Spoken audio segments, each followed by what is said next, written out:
ಮಹೋನ್ನತನೋ ಸರ್ವಶಕ್ತನೋ ಅಗಮ್ಯ ಬೆಳಕಿನಲ್ಲಿ ವಾಸ ಮಾಡುವ ನಮ್ಮ ಪರಲೋಕ ತಂದೆ, ನಿಮ್ಮ ಅತಿ ಪರಿಶುದ್ಧ ನಾಮಕ್ಕೆ ಮಹಿಮೆ ಉಂಟಾಗಲಪ್ಪ ತಂದೆ. ತಂದೆ, ಲೋಕದಿಂದ ಆಯ್ದುಕೊಂಡು ಒಂದು ಚಿಕ್ಕ ಗುಂಪಾಗಿ ಕೂಡಿಸಿದಂತೆ ಇದುವರೆಗೆ ಎಲ್ಲ ಒಂದು ಜೀವಿತರ ಸಂಖ್ಯೆಲಿಟ್ಟು ನಮ್ಮನ್ನೆಲ್ಲರೂ ನಡೆಸಿದಕ್ಕಾಗಿ ಸಹ ಧನ್ಯವಾದ ತಂದೆ. ತಂದೆ, ಇನ್ನು ನಿನ್ನ ಈ ಕೂಟಕ್ಕೆ ಇನ್ನು ಯಾವ ಸೋದರ ಬಂದಿಲ್ಲ ತಂದೆ, ಅವ್ರಿಗೆ ಸಹ ತಂದೆ ತಕ್ಕ ಸಮಯಕ್ಕೆ ಬಂದು ನಿನ್ನ ವಾಕ್ಯವನ್ನು ಕೇಳುವ ಅವ್ರಿಗೆ ಸಹಾಯ ಮಾಡು ತಂದೆ. ನಿನ್ನ ವಾಕ್ಯವನ್ನು ತಿಳಿಸುವಂತಹ ಸಹೋದರಿಗೋಸ್ಕರ, ಅವರ ಕುಟುಂಬಗೋಸ್ಕರ ಸಹ ಬೇಡ್ಕೊಂಡ್ರೆ ತಂದೆ, ನಿಮ್ಮ ಪವಿತ್ರ ಆತ್ಮನ ಸಹಾಯದಿಂದ ಇದುವರೆಗೆ ಅವರಿಗೆ ಬೇಕಾದ ಜ್ಞಾನ, ಆರೋಗ್ಯ ಎಲ್ಲವನ್ನು ಕೊಟ್ಟು ನಡೆಸಿದ ಹಾಗೆ ತಂದೆ, ಮುಂದೆ ಸಹ ತಂದೆ ಕೊಡು ತಂದೆ. ಇವತ್ತು ನಿಮ್ಮ ಪವಿತ್ರ ಆತ್ಮನ ಸಹಾಯದಿಂದ ನಮ್ಮೆಲ್ಲರಿಗೆ ನಿನ್ನ ವಾಕ್ಯವನ್ನು ತಿಳಿಸುವ ಹಾಗೆ ತಂದೆ ಅವ್ರಿಗೆ ಸಹಾಯ ಮಾಡು ತಂದೆ. ತಂದೆ, ಆ ವಾಕ್ಯವನ್ನು ನಾವು ಕೇಳಿ ನಿಮಗೆ ಮೆಚ್ಚುಗೆಯಾಗಿ ಜೀವಿಸುವ ಹಾಗೆ ತಂದೆ ನಮ್ಮೆಲ್ಲರಿಗೆ ಸಹಾಯ ಮಾಡು ತಂದೆ. ತಂದೆ, ಆದಿಯಿಂದ ಅಂತ್ಯದವರೆಗೆ ಈ ಕೂಟದಲ್ಲಿ ನಿಮ್ಮ ಪ್ರಸನ್ನತೆ ಇದ್ದು ಕೂಟವನ್ನು ನಡೆಸಿಕೊಡು ತಂದೆ. ಇದುವರೆಗೆ ನನ್ನ ಪ್ರಾರ್ಥನೆ ಕೇಳಬೇಕಾಗಿ ಸಹ ಧನ್ಯವಾದ ತಂದೆ. ಈ ಚಿಕ್ಕ ಪ್ರಾರ್ಥನಾ ನಮ್ಮೆಲ್ಲರ ರಕ್ಷಕನಾದ ಯೇಸು ಕ್ರಿಸ್ತ ನಾಮದಲ್ಲಿ ಬಿಡ್ತೇನೆ ತಂದೆ, ಆಮೇನ್. ಆಮೇನ್. Thank you. ಕ್ರಿಸ್ತನಲ್ಲಿ ಪ್ರೀತಿಯ ಸಹೋದರ ಸಹೋದರಿಯರೇ, ನಿಮ್ಮೆಲ್ಲರಿಗೂ ತಂದೆಯಾದ ದೇವರಿಂದಲೂ ಕರ್ತನಾದ ಯೇಸು ಕ್ರಿಸ್ತನ ಮೂಲಕ ಕೃಪೆಯು ಶಾಂತಿ ಉಂಟಾಗಲಿ. ದೇವರ ಮಹಾಕೃಪೆಯಿಂದ ಜೀವಿತರ ಸಂಖ್ಯೆಯಲ್ಲಿ ದೇವರು ನಮ್ಮನ್ನು ಎಣಿಸಿ ದೇವರ ವಾಕ್ಯವನ್ನು ಕೇಳುವಂತ ಒಂದು ಸದಾವಕಾಶ ನಮಗೆ ಈ ಸಮಯದಲ್ಲಿ ಮಾಡಿಕೊಟ್ಟಿದ್ದಾರೆ. ವಿಶೇಷವಾಗಿ ನಮ್ಮೆಲ್ಲರಿಗೂ ಗೊತ್ತಿರುವ ಹಾಗೆ ಈ ಒಂದು ಸಮಯದಲ್ಲಿ ನಾವು 3ನೇ ಸಂಪುಟದ ಒಂದು ವಿಷಯವನ್ನ ಓದ್ತಾ ಇದ್ವಿ. 3ನೇ ಸಂಪುಟದಲ್ಲಿ 6ನೇ ಅಧ್ಯಾಯವನ್ನ ಸ್ಟಡಿ ಮಾಡ್ತಾ ಇದ್ವಿ. ಲಾಸ್ಟ್ ಟೈಮ್ ಕೂಡ ನಾವು ಮುಖ್ಯವಾದಂತ ಒಂದು ಪಾಠವನ್ನ ನೋಡಿದ್ವಿ. ಅಂದ್ರೆ ಬಾಗಿಲು ಮುಚ್ಚಲ್ಪಟ್ಟಿತ್ತು ಅನ್ನುವಂತ ಒಂದು ಭಾಗವನ್ನ ನಾವು ನೋಡಿದ್ವಿ. ಇವತ್ತದರ ಮುಂದುವರೆದಂತ ಒಂದು ಭಾಗವನ್ನ ನೋಡಕ್ ಹೋಗ್ತಿದ್ವಿ. ಕ್ರಿಸ್ತನ ಮುಖ್ಯವಾಗಿ ನೋಡ್ಬೇಕಾದ್ರೆ ಇವತ್ತಿನ ಒಂದು ಪಾಠದಲ್ಲಿ ನಾವು ನೋಡಕ್ ಹೋಗ್ತಿರುವಂತ ಒಂದು ಟಾಪಿಕ್ ಏನಪ್ಪಾ ಅಂತ ನೋಡಿದ್ರೆ, ವಿವಾಹ ಉಡುಪಿನ ಪರೀಕ್ಷೆ. ಸೊ ನಿಮ್ಮೆಲ್ಲರ ಹತ್ರ ಇದು ಮೋಸ್ಟ್ಲಿ ಇರ್ಬೇಕು ಅನ್ಕೊಳ್ತಾ ಇದ್ದೀನಿ. ನಿಮ್ಮ ವ್ಯಾಲ್ಯೂಮ್ಸ್ ಅಲ್ಲಿ ಪೇಜ್ ನಂಬರ್ 118 ಅಲ್ಲಿಂದ ಇವತ್ತು ನಾವು ಸ್ಟಡಿ ಮಾಡಕ್ಕೆ ಹೋಗ್ತಾ ಇದ್ವಿ.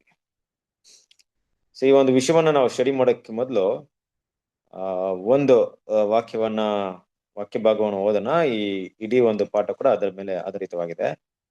ಮತ್ತೇನ ಸುವಾರ್ತೆ 22ನೇ ಅಧ್ಯಾಯ 1ರಿಂದ 14ರವರೆಗೂ ಯಾರಾದರೂ ಸ್ಪಷ್ಟವಾಗಿ ನಿಧಾನಕ್ಕೆ ಅದನ್ನ ಓದ್ರಿ. ಮತ್ತೇನ ಸುವಾರ್ತೆ 22ನೇ ಅಧ್ಯಾಯ 1ರಿಂದ 14 ವಾಕ್ಯಗಳು.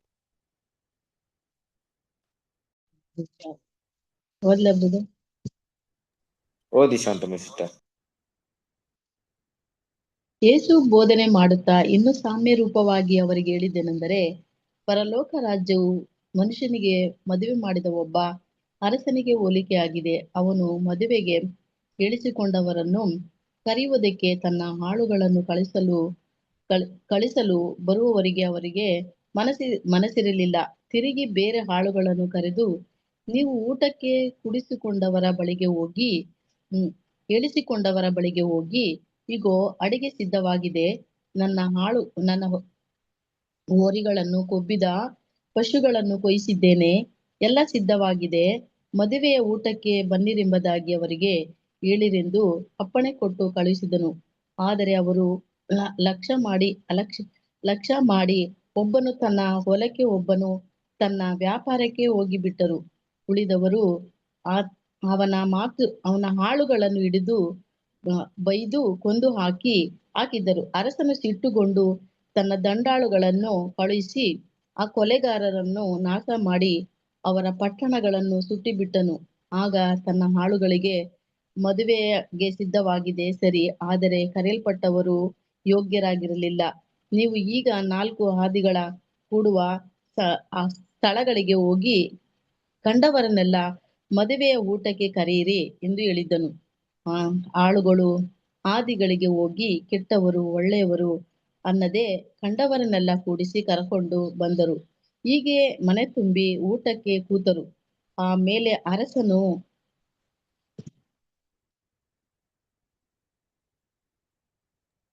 ಕಂಟಿನ್ಯೂ ಮಾಡಿ. 14 ಓದಿದ್ರೆ. ಅರಸನು ಕೂತವರನ್ನು ನೋಡುವುದಕ್ಕೆ ಒಳಕ್ಕೆ ಬರಲಾಗಿ ಮದುವೆಯ ಬಟ್ಟೆಯನ್ನು ಹಾಕಿಕೊಳ್ಳದೆ ಒಬ್ಬನನ್ನು ಕಂಡು ಅವನಿಗೇನಪ್ಪ, ಮದುವೆಯ ಬಟ್ಟೆ ಇಲ್ಲದೆ ಇಲ್ಲಿ ಹೇಗೆ ಒಳಕ್ಕೆ ಬಂದಿ ಎಂದು ಕೇಳಲು ಅವನು ಸುಮ್ಮನಿದ್ದನು. ಆ ಮೇಲೆ ಅರಸನು ಆ ಸೇವಕರಿಗೆ ಅವನ ಕೈಕಾಲು ಕಟ್ಟಿ ಅವನನ್ನು ಹೊರಗೆ ಕತ್ತಲೆಗೆ ನುಗ್ಗಿರಿ ಎಂದು ಹೇಳಿದ್ದನು. ಅಲ್ಲಿ ಗೋಳಾಟವು, ಕಟಕಟನೆ ಹಲ್ಲು ಕಡಿಯೋಣವು ಇರುವವು. ಹೀಗೆ ಕರೆಯಲ್ಪಟ್ಟವರು ಬಹು ಜನ, ಆಯಲ್ಪಟ್ಟವರು ಸ್ವಲ್ಪ ಜನರೇ ಎಂದನು. ಓಕೆ, ಕ್ರಿಸ್ತನಲ್ಲಿ ಪ್ರೀತಿಯ ಸಹೋದರರೇ, ಈ ವಿವಾಹ ಉಡುಪಿನ ಪರೀಕ್ಷೆ, ದಿ ವೆಡ್ಡಿಂಗ್ ಗಾರ್ಮೆಂಟ್ ಟೆಸ್ಟ್ ಅನ್ನುವಂತ ಒಂದು ಭಾಗವನ್ನ ಇವತ್ತಿನ ಒಂದು ಪಾಠದಲ್ಲಿ ನಾವು ಓದಕ್ಕೆ ಹೋಗ್ತಿದ್ದೀವಿ. ಮುಖ್ಯವಾಗಿ ನಾವು ನೋಡ್ತಿರುವಂತ ವಿಷಯದಲ್ಲಿ ದೇವ್ರ ಮಕ್ಕಳು ಸತ್ಯ ವಿಷಯಗಳನ್ನ ನಾವು ಸ್ಟಡಿ ಮಾಡ್ಕೊಂಡ್ ಬರ್ತಾ ಇರ್ಬೇಕಾದ್ರೆ, ವಿಶೇಷವಾಗಿ ಕ್ರಿಸ್ತನಿಗೆ ಮದುವೆ ಅನ್ನುವಂತ ಒಂದು ಟಾಪಿಕ್ ಬಂದಾಗ ನಮ್ಗೆ ಹೈಲೈಟ್ಸ್ ಆಗಿ ಬರೋದೇನಪ್ಪಾ ಅಂದ್ರೆ ಮೊದಲಿಗಿತ್ತಿ ಬಗ್ಗೆ ಬರುತ್ತೆ. ಇನ್ನು ಕೂಡ ನಮ್ಮೆಲ್ಲರಿಗೂ ಗೊತ್ತಿರೋ ಹಾಗೆ ನಮ್ಗೆ ಯಾವ ಸಾಮ್ಯ ತುಂಬಾ ಸ್ಪಷ್ಟವಾಗಿ ಅರ್ಥವಾಗುತ್ತಂದ್ರೆ 10 ಕನ್ಯೆಯರ ಸಾಮ್ಯ. 10 ಕನ್ಯೆಯರು ಕೂಡ ಕನ್ಯೆಯರು ಅನ್ನೋ ಸ್ಥಾನದಲ್ಲಿ ಕರೆಯಲ್ಪಡ್ತಾರೆ. ಆದ್ರೆ ಅದ್ರೊಳಗಡೆ ಬುದ್ಧಿ ಇಲ್ಲದವರು ಅಂದ್ಬಿಟ್ಟು ವಿಭಿನ್ನವಾದಂತ ಒಂದು ವಿಷಯವನ್ನ ನಾವು ನೋಡ್ಬೋದು. ಆ ಒಂದು ಬುದ್ಧಿವಂತ ಕನ್ಯೆಯರು, ಬುದ್ಧಿ ಇಲ್ಲದವರು ಅಂತ ನೋಡ್ಬೇಕಾದ್ರೆ ಅದ್ರಲ್ಲೂ ಕೂಡ ಏನಾಗುತ್ತೆ ಅಂದ್ರೆ ನಮ್ಗೆ ಒಂದು ಸಪ್ರೇಷನ್ ಬಗ್ಗೆ ಮಾತಾಡುತ್ತೆ. ಬೇರ್ಪಡಿಸುವಿಕೆ, ಪರೀಕ್ಷೆ, ಇದೆಲ್ಲ ನೋಡ್ಬೇಕಾದ್ರೆ ಹಲವಾರು ವಿಷಯಗಳು ನಮ್ಗೆ ಯಾವ್ದನ್ನ ಸೂಚಿಸುತ್ತೆ ಅಂದ್ರೆ ಒಂದು ಸಪ್ರೇಷನ್, ಒಂದು ಪರೀಕ್ಷೆ. ಮುಖ್ಯವಾಗಿ ಎಲ್ಲಿ ಸಪ್ರೇಷನ್ ಆಗುತ್ತೆ ಅಂದ್ರೆ ಪರೀಕ್ಷೆ ಆದ್ಮೇಲೆ ಆ ಬೇರ್ಪಡಿಸುವಿಕೆ ಆಗುತ್ತೆ. ನಮ್ಮೆಲ್ರಿಗೂ ಗೊತ್ತಿರೋ ಹಾಗೆ ಸಭೆ ಏನಾಗುತ್ತೆ, ಪರೀಕ್ಷಿಸಲ್ಪಡುತ್ತೆ. ಸಭೆ ಯಾವ ರೀತಿ ಪರೀಕ್ಷಿಸಲ್ಪಡುತ್ತೆ ಅನ್ನೋ ವಿಷಯವನ್ನ ಹಲವಾರು ಸಾಮ್ಯ ರೂಪದಲ್ಲಿ ನಮಗೆ ಸತ್ಯವೇದದಲ್ಲಿ ತಿಳಿಸಲ್ಪಟ್ಟಿದೆ. ಕ್ರಿಸ್ತನ ಆದ್ರೆ ಮುಖ್ಯವಾಗಿ ನಾವು ಗಮನಿಸಬೇಕಾಗಿದೆ ಏನಪ್ಪಾ ಅಂದ್ರೆ, ಕೊನೆಯದಾಗಿ ಈ ಬುದ್ಧಿವಂತ ಕನ್ಯೆಯರು ಅನ್ನೋ ಸ್ಥಾನಕ್ಕೆ ನಾವೆಲ್ಲರೂ ಕೂಡ ಹೋಗ್ಬೇಕಾಗಿರೋದು. ನಮ್ಗಿರುವಂತ ಒಂದೇ ಒಂದು ವಿಷಯ ಏನಪ್ಪಾ ಅಂದ್ರೆ ಆ ಒಂದು ಹಂತ. ಅದಕ್ಕೆ ನೋಡಿ, ಈ ಸಾಮ್ಯದಲ್ಲಿ ಓದ್ಬೇಕಾದ್ರೆ ಕರೆಯಲ್ಪಟ್ಟವರು ಅನೇಕರು, ಆಯ್ದುಕೊಳ್ಳಲ್ಪಟ್ಟವರು ಸ್ವಲ್ಪ ಜನ ಅಂತ. ಅದೇ ದೇವ್ರ ಮಕ್ಕಳು ನಾವು ನಂಬಿಕಸ್ಥರಾಗಿರೋದಕ್ಕೋಸ್ಕರ ಓಟವನ್ನು ಓಡ್ತಾ ಇದ್ವಿ. ಈ ನಂಬಿಕಸ್ಥರು ಆಗೋದಿಕ್ಕೆ ದೇವ್ರ ಮಕ್ಕಳು ಕರೆಯಲ್ಪಟ್ಟಿರ್ಬೇಕಾದ್ರೆ ಆ ವಿಷಯವನ್ನ ನಾವು ಗ್ರಹಿಸ್ಕೊಳ್ಳೋದಕ್ಕೆ ಈ ನಾಲೆಡ್ಜ್, ಈ ಜ್ಞಾನ ಇದೆಯಲ್ಲ, ದೇವರ ಕ್ರಿಸ್ತನ ಮೊದಲಿಗಿತ್ತಿ ಆಗ್ಬೇಕಂತ ಒಂದು ನಾಲೆಡ್ಜ್, ಇದನ್ನ ನಮ್ಮ ಮುಂದೆ ಯಾರು ಬಂದು ಡ್ರಾಮಾ ಮಾಡಿ, ಒಂದು ಆಕ್ಟಿಂಗ್ ಮಾಡಿ, ಒಂದು ಮೂವಿ ಮಾಡಿ ಯಾರು ತೋರಿಸಲೇ ಇಲ್ಲ ಅಲ್ವಾ? ಪ್ರಪಂಚದಲ್ಲಿ ಎಷ್ಟೊಂದು ವಿಷಯ ಇದೆ, ಟೆಕ್ನಾಲಜಿ ಇದೆ. ಇವತ್ತು ನಮ್ಗೆ ಇದನ್ನ ಅರ್ಥ ಮಾಡ್ಕೊಳ್ಳೋ ರೀತಿಯಲ್ಲಿ ತೋರ್ಸಕ್ಕೆ ಯಾವುದೇ ಸಿಸ್ಟಮ್, ಯಾವುದೇ ಒಂದು ಆರ್ಗನೈಸೇಷನ್ ಇಲ್ಲ ಇಲ್ಲಿ. ಆದ್ರೆ ದೇವರೇ ಏನ್ ಮಾಡ್ತಾರೆ, ತನ್ನ ಆತ್ಮದ ಮೂಲಕ ಅದನ್ನ ತಿಳಿಸ್ಕೊಡ್ತಾ ಇದ್ದಾರೆ. ಮತ್ತೊಂದು ವಿಷಯಗಳು ನೋಡ್ಬೇಕಾದ್ರೆ ದೇವ್ರ ಮಕ್ಕಳು ಅದನ್ನ ಸ್ಪಷ್ಟವಾಗಿ ನಾವು ಅರ್ಥ ಮಾಡ್ಕೊಳ್ಳೋದು ತುಂಬಾ ಮುಖ್ಯ. ನಾವ್ ಯಾವಾಗ ಅದ್ರ ಬಗ್ಗೆ ಸರಿಯಾದ ತಿಳುವಳಿಕೆ ಇರಲ್ವೋ ಆಗ ನಾವು ಆ ಒಂದು ಗುಣಗಳಿಗೆ ಪರಿವರ್ತನೆ ಆಗೋದು ತುಂಬಾನೇ ಕಷ್ಟ. ನೋಡಿ, ನಾವೆಲ್ಲರೂ ಒಡಂಬಡಿಕೆ ಮಾಡ್ಕೊಂಡಿರುವಂತ ದೇವ್ರ ಮಕ್ಕಳು ಎಲ್ರು ಏನಕ್ಕೋಸ್ಕರ ಕರೆಯಲ್ಪಟ್ಟಿದೀವಿ ಅಂತ ನೀವು ಹೇಳಿದ್ರೆ, ಕೆಲವ್ರು ಏನಂತೀರಾ, ನಾವು ಕ್ರಿಸ್ತನಿಗೆ ಮೊದಲಿಗಿತ್ತಿ ಆಗೋದಕ್ಕೆ ಕರೆಯಲ್ಪಟ್ಟಿದ್ದೀವಿ ಅಂತ ಹೇಳ್ಬಹುದು. ಇನ್ ಕೆಲವ್ರು ಏನಂತೀರಾ, ಇಲ್ಲ ನಾವು ಕ್ರಿಸ್ತನ ಒಂದು ಒಳ್ಳೆ ಸೈನಿಕರಾಗಿರೋದಕ್ಕೆ ಕರೆಯಲ್ಪಟ್ಟಿದೆ ಅಂತ ಹೇಳ್ಬಹುದು. ಇನ್ ಕೆಲವ್ರು ಏನ್ ಹೇಳ್ಬೋದು, ನಾವು ಕ್ರಿಸ್ತನ ಒಳ್ಳೆ ದ್ರಾಕ್ಷಿಯ ಬಳ್ಳಿ ಆಗಿರೋದಕ್ಕೆ ಕರೆಯಲ್ಪಟ್ಟಿದೆ ಅಂತ ಹೇಳ್ಬೋದು ಅಲ್ವಾ? ಇನ್ನು ಕೆಲವರು ಹೇಳ್ಬೋದು, ನಾವು ಕ್ರಿಸ್ತನ ದೇವಾಲಯದಲ್ಲಿ ಮೂಲೆಗಳಾಗಿರೋದಕ್ಕೆ ಕರೆಯಲ್ಪಟ್ಟರು ಅಂತ ಹೇಳ್ಬೋದು. ಹೀಗೆ ಅನೇಕ ಉತ್ತರಗಳನ್ನ ಕೊಡ್ತಾ ಇದ್ವಿ. ಇದೆಲ್ಲ ಕೊಡಕ್ ಕಾರಣ ಏನಪ್ಪಾ ಅಂದ್ರೆ, ಈ ರೀತಿಯಾದಂತ ಒಂದು ಸಭೆಗೆ ಇರುವಂತ ನಾನಾ ತರದ ವಿಷಯಗಳನ್ನ ಸತ್ಯವೇದದಲ್ಲಿ ತಿಳಿಸಲ್ಪಟ್ಟಿದೆ. ಕರೆಕ್ಟ್ ಅಲ್ವಾ? ನಮ್ಗೆ ಗೊತ್ತಿರೋ ಹಾಗೆ ಬೈಬಲ್ ನಲ್ಲಿ ಸಭೆನ ವಿಭಿನ್ನವಾದ ಹೆಸರಲ್ಲಿ ಕರೆಯಲ್ಪಟ್ಟಿದೆ. ಇದನ್ನೆಲ್ಲ ಯಾಕೆ ಈ ರೀತಿ ಮಾತಾಡ್ತಾ ಇದಾರೆ, ಯಾಕೆ ಸಭೆನ ಬೇರೆ ಬೇರೆ ವಿಷಯಗಳು ಮಾತಾಡ್ತಿದಾರೆ ಅಂದ್ರೆ, ಅದ್ರದೇ ಆದಂತ ವಿಷಯಗಳಿರುವಂತ ಒಂದು ಪರೀಕ್ಷೆ ಮತ್ತು ಬೇರ್ಪಡಿಸುವಿಕೆನ ನಾವು ಅರ್ಥ ಮಾಡ್ಕೊಬೇಕು. ದೇವ್ರ ಮಕ್ಕಳು ಪ್ರತಿಯೊಂದ್ರಲ್ಲಿ ನೋಡ್ಬೋದಲ್ವಾ? ನೋಡ್ರಿ, ಫಾರ್ ಎಕ್ಸಾಂಪಲ್, ಈಗ ಒಂದು ದೇವಾಲಯನ ತಗೊಂಡ್ರೆ, ದೇವಾಲಯದಲ್ಲಿ ನಾವು ಮೂಲೆಗಳಾಗಿರ್ಬೇಕು ಅಂತ ಹೇಳಿದಾಗ ಅಲ್ಲಿ ಯಾವ ರೀತಿ ಸಪರೇಷನ್ ಬರುತ್ತೆ, ಯಾವ ರೀತಿ ಪರೀಕ್ಷೆ ಬರುತ್ತೆ, ಯಾವ ರೀತಿ ಸಪರೇಷನ್ ಬರುತ್ತೆ? ನಾನು ಹೇಳ್ತಿರೋ ವಿಷಯ ನಿಮ್ಗೆ ಅರ್ಥವಾಗಿರ್ಬೋದು. ಅಂದ್ರೆ ಪ್ರತಿಯೊಂದು ಪಾಠದಲ್ಲೂ ಕೂಡ ದೇವ್ರು ನಮ್ಗೆ ಏನ್ ತೋರಿಸ್ಕೊಡ್ತಾರೆ ಅಂದ್ರೆ, ಒಂದು ಪರೀಕ್ಷೆ ಮತ್ತು ಒಂದು ಬೇರ್ಪಡಿಸುವಿಕೆ ಬಗ್ಗೆ ತಿಳಿಸ್ಕೊಡ್ತಾ ಇದೆ. ಒಂದು ಮೂಲೆಗಳು ಅಂತ ಸಭೆಯನ್ನು ತಗೊಂಡಾಗ, ಒಂದು ಟೆಂಪಲ್, ಒಂದು ಆಲಯ ಅಂತ ತಗೊಂಡಾಗ, ಫಾರ್ ಎಕ್ಸಾಂಪಲ್ ಸಾಲಮೋನ ಒಂದು ಆಲಯ ಪಿಕ್ಚರ್ ಇದೆಯಲ್ಲ, ಸಾಲಮೋನ್ ಟೆಂಪಲ್ ಇದೆಯಪ್ಪ, ಇಲ್ಲೊಂದು ಆಲಯ ಅಂತ ಬರ್ಬೇಕಾದ್ರೆ ಅದು ಕಲ್ಲು ಯಾವ ರೀತಿಯಲ್ಲಿ ಪರೀಕ್ಷಿಸಲ್ಪಡುತ್ತೆ, ಯಾವ ರೀತಿಯಲ್ಲಿ ಅದು ಬೇರ್ಪಡಿಸಲ್ಪಡುತ್ತೆ? ಸರಸರೇ, ಈ ಒಂದು ಕಲ್ಲುಗಳನ್ನ ದೇವಾಲಯದ ಸ್ಥಳದಲ್ಲಿ ಕಟ್ಟೋ ಹಾಗಿಲ್ಲ, ದೇವಾಲಯದ ಸ್ಥಳದಲ್ಲಿ ಒಡೆಯೋ ಹಾಗಿಲ್ಲ. ಯಾವ ಕಲ್ಲಿನ ಕೋರೆ ಇರುತ್ತಲ್ವಾ, ಆ ಕಲ್ಲನ್ನ ತಗೊಂಡ್ಬರುವಂತ ಸ್ಥಳ, ಆ ಸ್ಥಳದಲ್ಲಿ ಏನ್ ಮಾಡ್ಬೇಕಂದ್ರೆ ಹೋಗಿ ಆ ಕಲ್ಲನ್ನ ತಗೊಬೇಕು. ಅಲ್ಲೇನ್ ಮಾಡ್ಬೇಕು, ಸಪರೇಷನ್, ಅಲ್ಲೇ ಪರೀಕ್ಷಿಸ್ಬೇಕು. ಈ ಕಲ್ಲು ಯೋಗ್ಯವಾಗಿದೆ ಅಂದ್ಬಿಟ್ಟು. ಹೇಗ್ ಪರೀಕ್ಷಿಸ್ತಾರೆ ಆ ಕಲ್ಲನ್ನ? ಅಂದ್ರೆ ಹೇಗೆ ಪರೀಕ್ಷಿಸ್ತಾರೆ ಅಂದ್ರೆ, ಆ ಕಲ್ಲಿಗೆ ಕೊಡುವಂತ ಒಂದು ಏಟಿನಿಂದ ಇಲ್ಲ ಹೊಡೆದಾಗ ಬೇಗ ಅದು ಒಡಿದೇ ಇರುತ್ತೆ, ತುಂಬಾ ಸ್ಟ್ರಾಂಗ್ ಆಗಿರುತ್ತೆ ಅಂತ ಕಲ್ಲನ್ನ ಏನ್ ಮಾಡ್ಬೇಕು, ತಗೊಂಡ್ಬರ್ಬೇಕು. ಈಗ ನಾವು ಹೊಡಿದ ತಕ್ಷಣ ಪೀಸ್ ಆಗುವಂತ ಕಲ್ಲನ್ನ ತಗೊಂಡ್ಬಿಟ್ರೆ ಆ ಹಾಳೆ ಏನಾಗುತ್ತೆ, ಅಷ್ಟು ಸ್ಟ್ರಾಂಗ್ ಆಗಿರಲ್ಲ. ಯಾಕಂದ್ರೆ ಆ ಟೆಂಪಲ್ ನ ಕಟ್ಬೇಕಾದ್ರೆ ಸ್ಟ್ರಾಂಗ್ ಆದಂತ ಕಲ್ಲದು. ಕ್ರಿಸ್ತಲ್ ಬಿದ್ದೇಶ್ವರ ಸರಿರೆ ಮತ್ತೆ ಆ ಕಲ್ಲು ಹೇಗಿರ್ಬೇಕಂದ್ರೆ ಶೇಪ್ ಆಗ್ಬೇಕು. ಶೇಪ್ ಆಗ್ಬೇಕಂದ್ರೆ ಹೆಂಗೆ ನೋಡಿ, ಒಂದ್ ಕಲ್ಲು ಒಂದು ಇಟ್ಟಿಗೆ ಶೇಪ್ ಬರ್ಬೇಕಂದ್ರೆ ನಾವು ಇಟ್ಟಿಗೆ ತರ ಹೊಡಿಯಕ್ ಹೋದಾಗ ಅದು ಬೇರೆ ತರ ಶೇಪ್ ಆಗ್ಬಿಟ್ರೆ ಹೆಂಗೆ, ಬೇರೆ ಒಂದು ಪೀಸ್ ಮಾಡಕ್ ಹೋಗಿ ಅದು 4-5 ಪೀಸ್ ಆಗ್ಬಿಟ್ರೆ ಹೆಂಗೆ, ಅಂತ ಕಲ್ಲುಗಳು ಯೂಸ್ ಮಾಡಕ್ಕೆ ಆಗಲ್ಲ. ಯಾವ ಕಲ್ಲು ಯಾವ ದೇವಾಲಯಕ್ಕೆ ತಕ್ಕಾಗೆ ಒಂದು ರೂಪವನ್ನ ಕೊಡಕ್ಕೆ ನಾವು ಸಿದ್ಧವಾದಾಗ, ಹುಲಿಗಳನ್ನ ಇಟ್ಟು ಸುತ್ತಿಗಳನ್ನ ಇಟ್ಕೊಂಡು ಹೊಡೆದಾಗ ಆ ಕಲ್ಲು ಯಾವಾಗ ಆ ರೂಪವನ್ನ ತಗೊಳುತ್ತೋ ಅಂತ ಒಂದು ಕಲ್ಲನ್ನ ಮಾತ್ರ ಏನ್ ಮಾಡ್ಬೇಕು, ತರಬೇಕಾಗುತ್ತೆ ಅಲ್ವಾ. ಅದು ಪರೀಕ್ಷೆ. ಈ ಪರೀಕ್ಷೆ ಆದ್ಮೇಲೆ ಏನ್ ಮಾಡ್ತಾರೆ, ಸಪ್ರೇಷನ್ ಮಾಡ್ತಾರೆ. ಎಲ್ಲಿಂದ ಸಪ್ರೇಷನ್ ಮಾಡ್ತಾರೆ, ಆ ಕಲ್ಲು ಎಲ್ಲಿತ್ತೋ ಅಲ್ಲಿಂದ ತಗೊಂಡ್ಬಂದು ಆ ದೇವಾಲಯವನ್ನ ಸ್ಥಾಪನೆ ಮಾಡುವಂತ ಪ್ಲೇಸ್ ಅಲ್ಲಿ ಏನ್ ಮಾಡ್ತಾರೆ ಅಂದ್ರೆ ಆ ಕಲ್ಲನ್ನ ಇಡ್ತಾರೆ ಅಲ್ವಾ. ಅಲ್ಲಿ ಏನ್ ಮಾಡ್ತಾರೆ, ಫಿಕ್ಸ್ ಮಾಡ್ತಾರೆ. ಇಲ್ಲಿ ದೇವಾಲಯದಲ್ಲೂ ಅದೇ ರೀತಿ ಸಪ್ರೇಷನ್ ಆಗಿದ್ಯಾ. ದೇವ್ರ ಮಕ್ಳು ನಮ್ಗೂ ಇದು ಯಾವ ರೀತಿ ಎಕ್ಸಾಂಪಲ್ ಕೊಡ್ತಾ ಇದೆ, ಈ ಒಂದು ಪಾರ್ಟ್, ಈ ಒಂದು ಪಿಕ್ಚರ್ ಯಾವ ರೀತಿ ಎಕ್ಸಾಂಪಲ್ ಕೊಡ್ತಾ ಇದೆ ಅಂದ್ರೆ, ನೀವು ಲೋಕದವರಲ್ಲ, ನಾವು ಲೋಕದಲ್ಲೇ ಇದೀವಿ, ನಾವು ಕೂಡ ಜೀವಂತ ಕಲ್ಲುಗಳಾಗೋದಕ್ಕೆ ಕರೆಯಲ್ಪಟ್ಟಿದೀವಿ. ಆದ್ರೆ ಕ್ರಿಸ್ತಲ್ ಪಿದೇಶ್ವರ ಸರಿನೆ ನೀವು ಆ ಒಂದು ಪಾಠದಲ್ಲಿ ಓದ್ಬೇಕಾದ್ರೆ, ಕರೆಯಲ್ಪಟ್ಟಿರುವಂತ ನಾವು ಈ ಲೋಕದವರಲ್ಲ, ಕ್ರಿಸ್ತನ ಆಲಯದಲ್ಲಿ ಜೀವಂತ ಕಲ್ಲುಗಳಾಗ್ಬೇಕಾದ್ರೆ ಅದಕ್ಕೆ ಇರುವಂತ ಪರೀಕ್ಷೆಯಲ್ಲಿ ನಾವು ಉತ್ತೀರ್ಣರಾಗ್ಬೇಕು. ಅಂದ್ರೆ ಈ ಲೋಕದಲ್ಲಿ ಬರುವಂತ ಕಷ್ಟಗಳು, ಅವಮಾನಗಳು, ನಿಂದನೆಗಳು, ಆ ಸುತ್ತಿ ಹುಲಿ ಮೂಲಕ ನಮ್ಮನ್ನ ಒಡೆಯಲ್ಪಟ್ಟಾಗ, ಹಲವಾರು ಜನರು ನಮ್ಮನ್ನ ಗಾಯ ಮಾಡಿದಾಗ ಸ್ಟ್ರಾಂಗ್ ಆಗಿರೋದ್ ಕಲಿಬೇಕು. ಸ್ಟ್ರಾಂಗ್ ಇರುವಂತ ಕಲ್ಲಾಗಿರ್ಬೇಕು, ಅದನ್ನ ಸಹಿಸ್ಕೊಳ್ಳುವಂತ ಭಾವನೆ ಇರ್ಬೇಕು. ಅಂತವ್ರನ್ನ ತಗೊಂಡೋಗಿ ಮಾತ್ರ ಆ ಒಂದು ದೇವಾಲಯದಲ್ಲಿ ಇಡಕ್ಕಾಗುತ್ತೆ. ಒಂದ್ ವೇಳೆ ಕಲ್ಲು ಒಡೆದೋಯ್ತು ಅಂದ್ರೆ ಏನ್ ಮಾಡಕ್ಕಾಗುತ್ತೆ, ಕೆಲವೊಂದು ವಿಷಯ ನಮ್ ಕೈಲಿ ಸಗಿಸ್ಕೊಳಕ್ ಆಗ್ತಾ ಇಲ್ಲ, ತಾಳ್ಕೊಳಕ್ ಆಗ್ತಾ ಇಲ್ಲ, ಕಷ್ಟಾನುಭವನ ಸಗಿಸ್ಕೊಳಕ್ ಆಗ್ತಾ ಇಲ್ಲ. ಆ ರೀತಿ ಸಗಿಸ್ಕೊಳ್ಳೋದೇ ಭಾವನೆ ಇದ್ದಾಗ ನಮ್ಮನ್ನ ತಗೊಂಡೋಗಿ ದೇವಾಲಯದಲ್ಲಿ ಇಡಕ್ಕಾಗುತ್ತಾ? ಖಂಡಿತ ಇಲ್ಲ. ನಮಗೂ ಕೂಡ ಪರೀಕ್ಷೆ ಇದೆ, ನಮಗೂ ಕೂಡ ಬೇರ್ಪಡಿಸುವಿಕೆ ಇದೆ. ಇದೇ ರೀತಿ ಈ ವಿಷಯಗಳನ್ನ ಅರ್ಥ ಮಾಡ್ಕೊಳ್ಳೋದಕ್ಕೆ ಈ ದೇವಾಲಯನ ಎಕ್ಸಾಂಪಲ್ ಇಟ್ಟು ನಮ್ಮ ಹತ್ರ ಮಾತಾಡ್ತಾ ಇರೋದು. ದೇವ್ರ ಏನ್ ಮಾಡ್ತಿದಾರೆ ಅಂದ್ರೆ, ಈ ರೀತಿ ಸಂಬಂಧಪಟ್ಟಂತ ವಿಷಯಗಳನ್ನ ನಾವು ಅರ್ಥ ಮಾಡ್ಕೊಬೇಕಾದ್ರೆ ಇವ್ರಿಗೆ ಯಾವ ಎಕ್ಸಾಂಪಲ್ ಹೇಳಿದ್ರೆ ಚೆನ್ನಾಗಿರುತ್ತೆ ಅಂದ್ರೆ, ದೇವಾಲಯದ ಎಕ್ಸಾಂಪಲ್ ಹೇಳಿದ್ರೆ ನಮ್ಮೆಲ್ರಿಗೂ ಏನಾಗುತ್ತೆ, ಅರ್ಥವಾಗುತ್ತೆ. ಆಲಯವಾಗೋದಕ್ಕೆ ನೀವೆಲ್ರೂ ದೇವರು ವಾಸ ಮಾಡುವಂತ ವಾಸಸ್ಥಳಾಗ್ಬೇಕಾದ್ರೆ ಇಂಥ ಗುಣಗಳನ್ನ ನೀವೆಲ್ರೂ ಬೆಳೆಸ್ಕೊಬೇಕು ಅಂತ ಏನ್ ಮಾಡ್ತಿದ್ರೆ, ಈ ದೇವಾಲಯದ ಒಂದು ಎಕ್ಸಾಂಪಲ್ ಇಟ್ಟು ನಮ್ಮ ಹತ್ರ ಮಾತಾಡ್ತಾ ಇದ್ರು. ಓಕೆ, ಇನ್ನೊಂದ್ ರೀತಿಯಲ್ಲಿ ರಾಜರಾಗ್ಬೇಕು ಅಲ್ವಾ. ನೋಡಿ, ಇದೆಲ್ಲ ಒಂದು ಎಕ್ಸಾಂಪಲ್ ಇದೆ. ನಾವು ರಾಜರಾಗ್ಬೇಕಂದ್ರೆ ಅಲ್ಲೂ ಕೂಡ ಒಂದು ಪರೀಕ್ಷೆ ಇದೆ, ಅಲ್ಲೂ ಕೂಡ ಒಂದು ಬೇರ್ಪಡಿಸ್ಬೇಕಿದೆ. ಏನಿದೆ ಪರೀಕ್ಷೆ? ಈ ರಾಜರಾಗೋದಕ್ಕೆ ಬರುವಂತ ಲೋಕದಲ್ಲಿ ನಾವು ರಾಜರಾಗ್ಬೇಕು. ಅಲ್ಲಿ ಇರುವಂತ ಪರೀಕ್ಷೆ ಏನು, ಅಲ್ಲಿರುವಂತ ಬೇರ್ಪಡಿಸ್ಬೇಕು ಏನಿದೆ?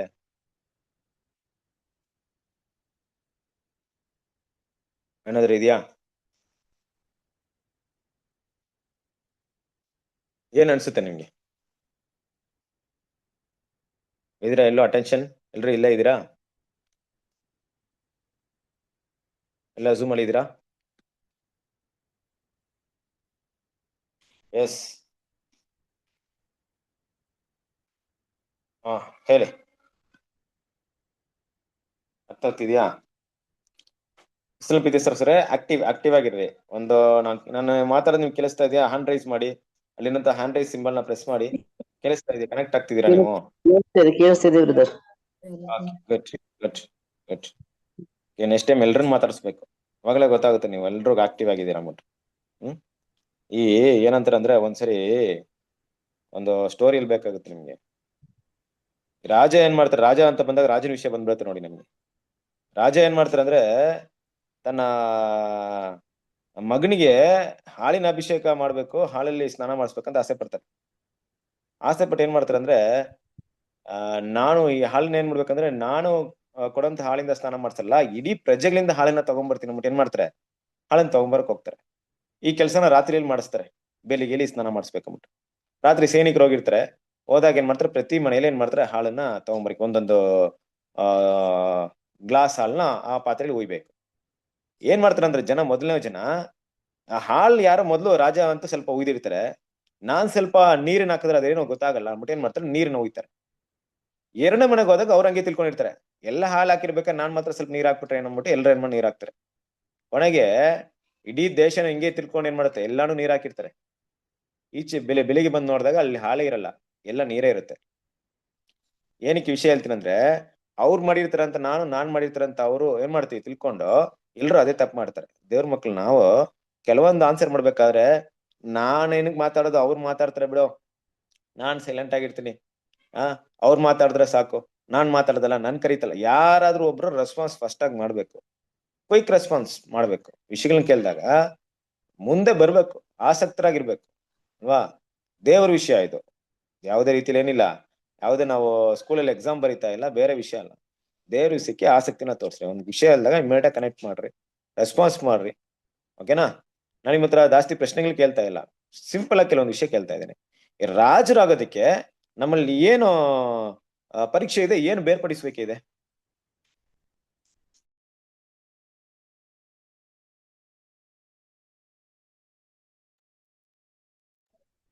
ನಮ್ಗ ಕ್ರಿಸ್ತನಲ್ಲಿ ಇರೋಂತ ಮನ್ಸು ನಮ್ಮಲ್ಲಿ ಇರ್ಬೇಕು. ರಾಜರಾಗ್ಬೇಕು ಅಂತಂದ್ರೆ ಫಸ್ಟ್ ಎಲ್ಲಾನು ಸಂಸ್ಥಾನಾಗಿರ್ಬೇಕು, ಸಮಾಧಾನ ಇರ್ಬೇಕು. ಹಾಗಿದ್ರೆ ಮಾತ್ರ ಮಾಡಕ್ ಸಾಧ್ಯ. Good good good. ಬೇರೆ ಇನ್ನೇನಿದೆ ಹೇಳ್ರಿ, ಮಾತಾಡ್ರಿ, ಎಲ್ರು ಮಾತಾಡ್ರಿ. ರಾಜನಾಗ್ಬೇಕು, ಪರೀಕ್ಷೆ ಬೇರ್ಪಡಿಸ್ಬೇಕೆ ಏನಿದೆ? ಈಗ ಹೇಳಿದ್ರು ಕ್ರಿಸ್ತನ ಗುಣಗಳನ್ನ ಹೊಂದ್ಕೊಳ್ಬೇಕಂತ ಕೆಲವರು ಹೇಳಿದ್ರು. ಇನ್ ಬೇರೆ ಕೆಲವ್ರು ಹೇಳಿ, ಪಾಯಿಂಟ್ ಹೇಳ್ರಿ, ಮಾತಾಡ್ರಿ. ಅವರಲ್ಲಿ ನ್ಯಾಯ ನೀತಿ ಇರ್ಬೇಕು. ನ್ಯಾಯ ನೀತಿ ಇರ್ಬೇಕು. ಆಮೇಲೆ ಅದೇ ಬ್ರದರ್, ನೀತಿಯಲ್ಲಿ ನಡ್ಕೊಂಡಿರೋ ಗುಣಗಳಿರ್ಬೇಕು ಅವರಲ್ಲಿ. ಹಾ, ವೆರಿ ಗುಡ್. ಬೇರೆ ಇನ್ನೇನಿರ್ಬೇಕು? ಮೈನ್ ಆಗಿ ಏನಿರ್ಬೇಕು?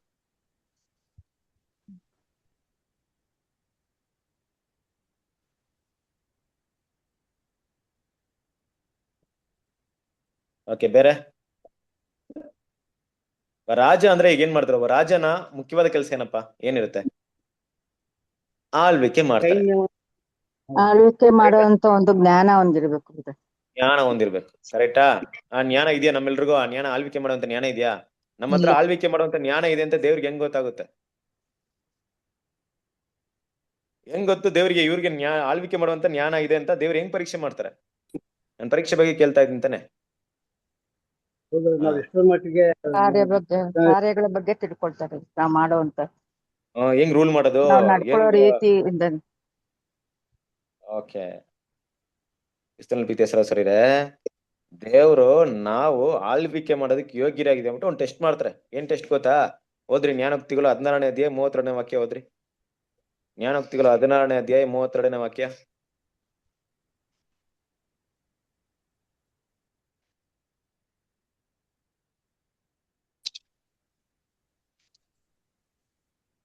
ದೀರ್ಘ ಶಾಂತನು ಶೂರನಿಗಿಂತಲೂ ಶ್ರೇಷ್ಠ, ತನ್ನನ್ನು ಆಳುವವನು ಪಟ್ಟಣವನ್ನು ಗೆದ್ದವನಿಗಿಂತಲೂ ಬಲಿಷ್ಠ.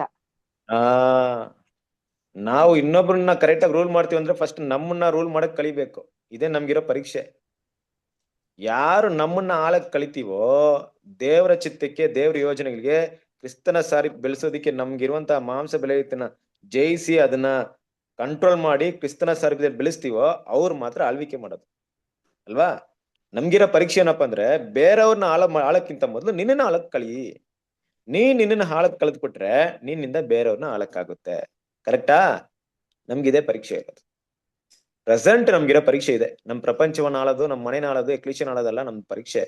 ನಮ್ಗಿರೋ ಪರೀಕ್ಷೆ ನಮ್ಮನ್ನ ನಾವು ಆಳ್ಬೇಕಷ್ಟೇ. ನಮ್ಮನ್ನ ಆಳೋದಂದ್ರೆ ಏನರ್ಥ? ನಮ್ಮಲ್ಲಿರುವಂತ ಮಾಂಸವನ್ನ ಅದನ್ನ ಜಯಿಸಿ ಕ್ರಿಸ್ತನ ಸ್ವರೂಪದಿಂದ ನಮ್ಮನ್ನ ಬೆಳೆಸಿ ನೂತನ ಸೃಷ್ಟಿನ ಏನ್ ಮಾಡ್ಬೇಕು? ಮೇಲೆ ತಗೊಂಡ್ಬರ್ಬೇಕು. ಅದನ್ನೇ ನಮ್ಮನ್ನ ಆಳೋದು. ಈ ಕೆಲಸ ಈ ಪರೀಕ್ಷೆಗೆ ನಡೀತಾ ಇದೆ. ಕರೆಕ್ಟಾ? ಯಾರು ಈ ಪರೀಕ್ಷೆಯಲ್ಲಿ ಉತ್ತೀರ್ಣರಾಗ್ತಾರೋ ಅವ್ರನ್ನ ಭೂಮಿಯಿಂದ ಸಪರೇಟ್ ಮಾಡ್ತಾರೆ. ಯಾಕೆಂದ್ರೆ ನಿಮಗೂ ಭೂಮಿಗೆ ಸಂಬಂಧವಿಲ್ಲ.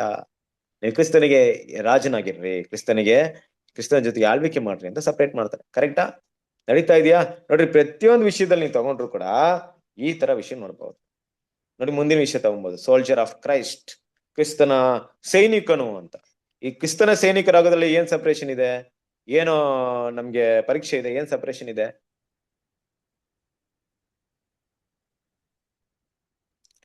ಕ್ರಿಸ್ತನ ಸೈನಿಕನು ಅಂದಾಗ ಬೈಬಲ್ ಅಲ್ಲಿ ಕ್ರಿಸ್ತನ ಸೈನಿಕ ಬಗ್ಗೆ ಮಾತಾಡ್ತಿದ್ಯಾ?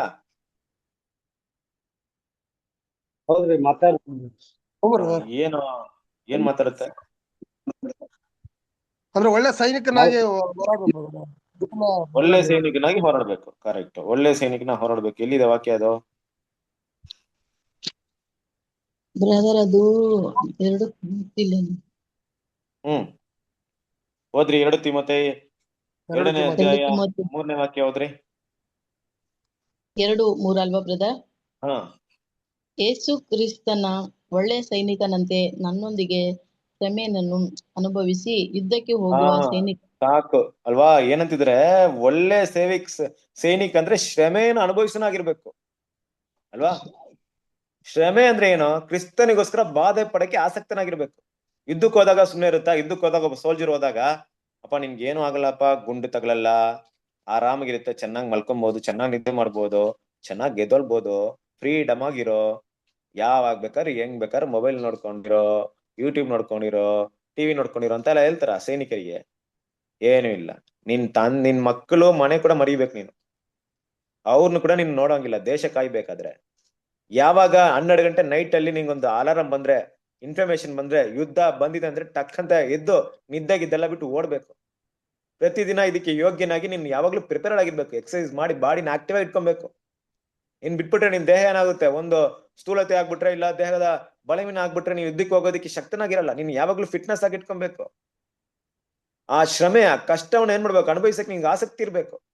ಯುದ್ಧಕ್ಕೆ ಹೋದಾಗ ಶತ್ರುಗಳನ್ನ ದಾಳಿ ಮಾಡ್ಬೋದು, ಎಲ್ಲ ಗುಂಡೇಟ್ ಬೀಳ್ಬೋದು, ಎಲ್ಲ ಕೆರಡೆ ಬೀಳ್ಬೋದು, ಅಲ್ಲಿ ನೀರಿಲ್ದೇ ಇರ್ಬೋದು, ಅಲ್ಲಿ ಒಳ್ಳೆ ಗಾಳಿ ಇಲ್ದೇ ಇರ್ಬೋದು. ಇದೆಲ್ಲ ಕಷ್ಟಗಳನ್ನ ಅನುಭವಿಸಕ್ಕೆ ಸಿದ್ಧವಾಗಿದ್ಯಾ? ಹಂಗಂದ್ರೆ ನೀನ್ ಸೈನಿಕನಾಗಿರು. ಕ್ರಿಸ್ತನ ಒಳ್ಳೆ ಸೈನಿಕನಂದ್ರೆ ಏನು? ಕ್ರಿಸ್ತನಿಗೋಸ್ಕರ ಶ್ರಮೆ ಅನುಭವಿಸೋದಕ್ಕೆ ಆಸಕ್ತರಾಗಿರ್ಬೇಕು, ಕಷ್ಟಾನುಭವನ ಹೊಂದೋದಕ್ಕೆ ಆಸಕ್ತರಾಗಿರ್ಬೇಕು. ಯಾರು ಈ ಶ್ರಮೆಗಳನ್ನ ಅನುಭವಿಸೋದಕ್ಕೆ ಆಸಕ್ತರಾಗಿ ಆ ಶ್ರಮೆಗಳನ್ನ ಅನುಭವಿಸ್ತಾರೋ, ಆ ಪರೀಕ್ಷೆಯಲ್ಲಿ ಆ ಶ್ರಮೆಗಳನ್ನ ಅನುಭವಿಸಿ ಪಾಸ್ ಆಗಿ ಬರ್ತಾನೆ ನೋಡ್ರಿ. ಒಂದು ಯುದ್ಧಕ್ಕೆ ಹೋಗಿ ಒಂದು ವ್ಯಕ್ತಿ ಅನೇಕ ಶತ್ರುಗಳ ಜೊತೆ ಹೋರಾಡಿ ಅಲ್ಲಿಂದ ಮತ್ತೆ ಬರ್ತಾನೆ ನೋಡ್ರಿ. ಅವಾಗ ಏನಾಗಿದ್ದಾನೆ ಆ ವ್ಯಕ್ತಿ? ಆ ಸೈನಿಕ ಏನಾಗಿದ್ದಾನೆ? ಆ ಸೈನಿಕ ಒಂದು ಒಳ್ಳೆ ಸೈನಿಕನಾಗಿರ್ತಾನೆ ಇಲ್ವಾ? ಸಾರೀತಿ ನೋಡ್ಬೇಕಾದ್ರೆ ಇಂಥ ಗುಣಗಳನ್ನ ಕ್ರಿಸ್ತನಲ್ಲಿ ತೋರಿಸ್ಬೇಕಾಗಿದ್ರೆ ಮಾತ್ರ ನೋಡಿ, ನಾವೆಲ್ಲರೂ ಕೂಡ ಕ್ರಿಸ್ತನ್ ನಮ್ಗೆ ಕ್ಯಾಪ್ಟನ್ ಆಗಿದೆ, ನಾವು ಸೈನಿಕರಾಗಿದ್ದೀವಿ. ಈ ಗುಣಗಳು ಈ ವಿಷಯ ಎಲ್ಲ ನಮ್ಗೆ ಏನಕ್ಕೆ ನೋಡ್ತೀವಿ ಅಂದ್ರೆ, ಈ ರೀತಿಯಾಗಿ ತಂದೆಯ ದೇವರು ಕರ್ತನ ಯೇಸು ಕ್ರಿಸ್ತನ ಮೂಲಕ ಕೆಲವೊಂದು ಎಕ್ಸಾಂಪಲ್ ನ ಇಟ್ಟು ನಮ್ಗೆ ಅರ್ಥ ಮಾಡಿಸ್ತಾ ಇದ್ದಾರೆ. ಯೇಸು ಕ್ರಿಸ್ತನ ಹಿಂಬಾಲಿಸಂದ್ರೆ ಏನಂದ್ರೆ ಅರ್ಥ ಏನ್ ಗೊತ್ತಾ ನಿಮ್ಗೆ ಅನ್ಬಿಟ್ಟು ಇದನ್ನೆಲ್ಲ ಎಕ್ಸಾಂಪಲ್ ಇಟ್ಟಿದ್ದಾರೆ. ಯಾಕೆ ಇಟ್ಟಿದ್ದಾರೆ ಎಕ್ಸಾಂಪಲ್? ಸುಮ್ನೆ ಇಟ್ಟಿದಾರಾ? ಒಂದ್ ಕಡೆಯಲ್ಲಿ ಸೈನಿಕ ಅಂತ ಮಾತಾಡ್ತಾರೆ, ಒಂದ್ ಕಡೆಯಲ್ಲಿ ಏನ್ ಮಾತಾಡ್ತಾರೆ, ಒಂದ್ ಕಡೆಯಲ್ಲಿ ಮಾದಲಿಂಗಿತಿ ಮಾತಾಡ್ತಾರೆ, ಬೇರೆ ಬೇರೆ ಅರ್ಥದಲ್ಲಿ ಮಾತಾಡ್ಕೊಂಡ್ ಬರ್ತಾರೆ, ಬೇರೆ ಬೇರೆ ಮೀನಿಂಗ್ ಅಲ್ಲಿ. ಕೆಲವೊಂದ್ ಟೈಮಲ್ಲಿ ನಾವು ಮಾದಲಿಂಗಿತಿ ಆಗ್ಬಿಡ್ತೀವಿ, ಇನ್ನೊಂದ್ ಕಡೆಯಲ್ಲಿ ನಾವು ಸೋಲ್ಜರ್ ಆಗ್ಬಿಡ್ತೀವಿ, ಇನ್ನೊಂದ್ ಕಡೆಯಲ್ಲಿ ನಾವೇನಾಗ್ಬಿಡ್ತೀವಿ, ದೇವಾಲಯದ ಕಲ್ಲಾಗ್ಬಿಡ್ತೀವಿ, ಮೂಲೆಗಳಾಗ್ಬಿಡ್ತೀವಿ, ದೇವಾಲಯದಲ್ಲಿ ಇರುವಂತ ಜೀವಗಳ ಕಲ್ಲಾಗ್ಬಿಡ್ತೀವಿ. ಯಾವ ತರ ಕ್ಯಾರೆಕ್ಟರ್ ಇದೆ ನೋಡಿ ನಮ್ದು, ಬೇರೆ ಬೇರೆ ವಿಭಿನ್ನವಾದ ಕ್ಯಾರೆಕ್ಟರ್ ನೋಡಿ. ಇಲ್ಲಿ ಯಾಜಕ ವರ್ಗದವರು ಅಂತ ಕರೀತಾ ಇರ್ತಾರೆ. ಯಾಜಕರು ಅಂದ್ರೆ ಏನು? ಏನಕ್ಕೆ ನಮ್ಗೆ ಯಾಜಕರು ಅಂತ ಕರಿಬೇಕು? ನಾವು ಕೂಡ ಯಾಜಕರು ಅಂತ ಕರಿಬೇಕಾದ್ರೆ ಯಾಕೆ ಆ ಯಾಜಕರು? ಈ ಯಾಜಕರಲ್ಲಿ ಮೊದಲಿರುವಂತ ಪರೀಕ್ಷೆ ಏನು? ಅದ್ರಲ್ಲಿ ಬೇರ್ಪಡಿಸುವಿಕೆ ಏನು? ಏನಿರ್ಬೋದು? ಯಾಜಕ ಅಂದಾಗ ನಮ್ಗೆ ಏನಕ್ಕೆ, ನಮ್ಮನ್ನ ಯಾಕೆ ಯಾಜಕ ಅಂತ ಕರಿತಾ ಇದೀವಿ? ಯಾಜಕ ಅಂದ್ರೆ ಹೇಳಿ ಬ್ರದರ್. ಮೊದಲು ಶುದ್ಧ ಮಾಡ್ಕೊಳ್ಬೇಕು. ಎಲ್ಲ ಬರ ಕ್ಲಿಯರ್ ಆಗಿ ಕೇಳಿಸ್ತಿಲ್ಲ, ನನ್ನ ಸರಿ ಹೇಳಿ. ನಮ್ಮನ್ನ ನಾವು ಮೊದಲು ಶುದ್ಧ ಪಡ್ಕೊಳ್ಬೇಕ್ರಿ. ನಮ್ಮನ್ನ ನಾವು ಶುದ್ಧ ಮಾಡ್ಕೊಳ್ಬೇಕು ಫಸ್ಟಿಗೆ. ಪರಿಶುದ್ಧ. ಹೌದ್ರಿ, ನಮ್ಮನ್ನ ನಾವು ಶುದ್ಧ ಮಾಡ್ಕೊಂಡು. ಕರೆಕ್ಟ್. ಒಂದು ನಮ್ಮನ್ನ ನಾವು ಪರಿಶುದ್ಧ ಮಾಡ್ಬೇಕು ಅಲ್ವಾ? ಯಾಜಕರ ಒಂದು ಹಣೆಪಟ್ಟಿಯಲ್ಲಿ ಬರ್ದಿರುತ್ತೆ ಅವರಿಗೆ, ಸೆಟ್ ಅಪಾರ್ಟ್ ಅಂದ್ರೆ ಪರಿಶುದ್ಧರು ಅಂದ್ರೆ ದೇವರಿಂದ ತಮ್ಮನ್ನ ಸಪರೇಟ್ ಮಾಡ್ಕೊಂಡವ್ರು, ಅವರು ದೇವರಿಗಾಗಿ ಮೀಸಲು ಅಂತ ಬರ್ದಿರ್ತವ್ರಿ ಅಲ್ವಾ?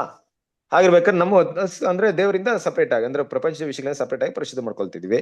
ಇನ್ನೇನಿದೆ ಯಾಜಕರ ಮೇನ್ ಕೆಲಸ ಏನಿದೆ? ಯಾಜಕರಿಗೆ ದೇವರಿಗೆ ಮತ್ತು ಮನುಷ್ಯರಿಗೆ ಮಧ್ಯಸ್ಥ ಮಾಡೋದ ಯಾಜಕರು. ಮಧ್ಯಸ್ಥರಾಗಿರ್ತಾರೆ. ಓಕೆ, ಬೇರೆ ಏನಿದೆ ಅವ್ರದ್ದೇನ್ ಕೆಲ್ಸ ಇದೆ?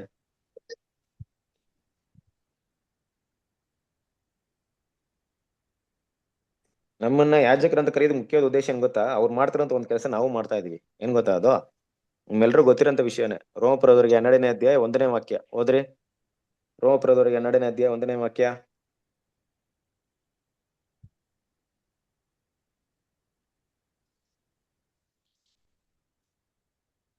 ಆದುದರಿಂದ ಸಹೋದರರೇ, ದೇವರ ಕನಿಕರವನ್ನು ನಿಮ್ಮ ನೆನಪಿಗೆ ತಂದು ನಿಮ್ಮನ್ನು ಬೇಡಿಕೊಳ್ಳುವುದೇನೆಂದರೆ, ನೀವು ನಿಮ್ಮ ನಿಮ್ಮ ದೇಹಗಳನ್ನು ದೇವರಿಗೆ ಮೀಸಲಾಗಿಯೂ ಮೆಚ್ಚುಗೆಯಾಗಿಯೂ ಇರುವ ಸಜೀವ ಯಜ್ಞವಾಗಿ ಅರ್ಪಿಸಿರಿ. ಇದೇ ನಿಮ್ಮ ವಿವೇಕಪೂರ್ವಕವಾದ ಆರಾಧನೆ. ಓಕೆ, ಏನಿದೆ ಈಗ? ಏನ್ ಬಂತು ಪಾಯಿಂಟ್? ಅಂದ್ರೆ ದೇವರಿಗೆ ನಮ್ಮ ದೇಹಗಳನ್ನ ಸಜೀವ ಯಾಜಕನ ಮುಖ್ಯವಾದ ಕೆಲಸ ಯಜ್ಞವನ್ನ ಸಮರ್ಪಣೆ ಮಾಡೋದು, ಬಲಿ ಕೊಡೋದು ದೇವರಿಗೆ. ನಾವು ಕೂಡ ಬಲಿ ಕೊಡ್ಬೇಕು. ನಮಗೆ ಬಲಿ ಕೊಡಕ್ಕೆ ಕೈಯಲ್ಲಿ ಕುರಿ, ದನ, ಮೇಕೆ ಏನು ಕೊಡಲ್ಪಡಲ್ಲ. ಮತ್ತೇನೇನ್ ಬಲಿ ಕೊಡೋದು? ನಾವು ನಮ್ಮನ್ನೇ ಜೀವಂತ ಬಲಿಯ ಕೊಡ್ಬೇಕು, ಸಜೀವ ಯಜ್ಞ ಕೊಡ್ಬೇಕು. ಯಾರೊಬ್ರು ತನ್ನಮ್ಮನ್ನ ಸಜೀವ ಯಜ್ಞ ಕೊಡ್ತಾರ ಈ ಲೋಕದಲ್ಲಿ, ಅವ್ರು ಮಾತ್ರ ಕ್ರಿಸ್ತನು ಪ್ರಧಾನ ಯಾಜಕನ ಜೊತೆಗೆ ಯಾಜಕನಾಗಿರೋದಕ್ಕೆ ಯೋಗ್ಯರಾಗಿರ್ತಾರೆ. ಯಾರೊಬ್ರು ಕೊಡಲ್ವೋ ಅವರು ಯೋಗ್ಯತೆನ ಪಡ್ಕೊಳ್ತಾರ? ಪಡ್ಕೊಳಲ್ಲ. ಕರೆಕ್ಟಾ? ಈ ಪರೀಕ್ಷೆ ನಮ್ಗಿದ್ಯಾ?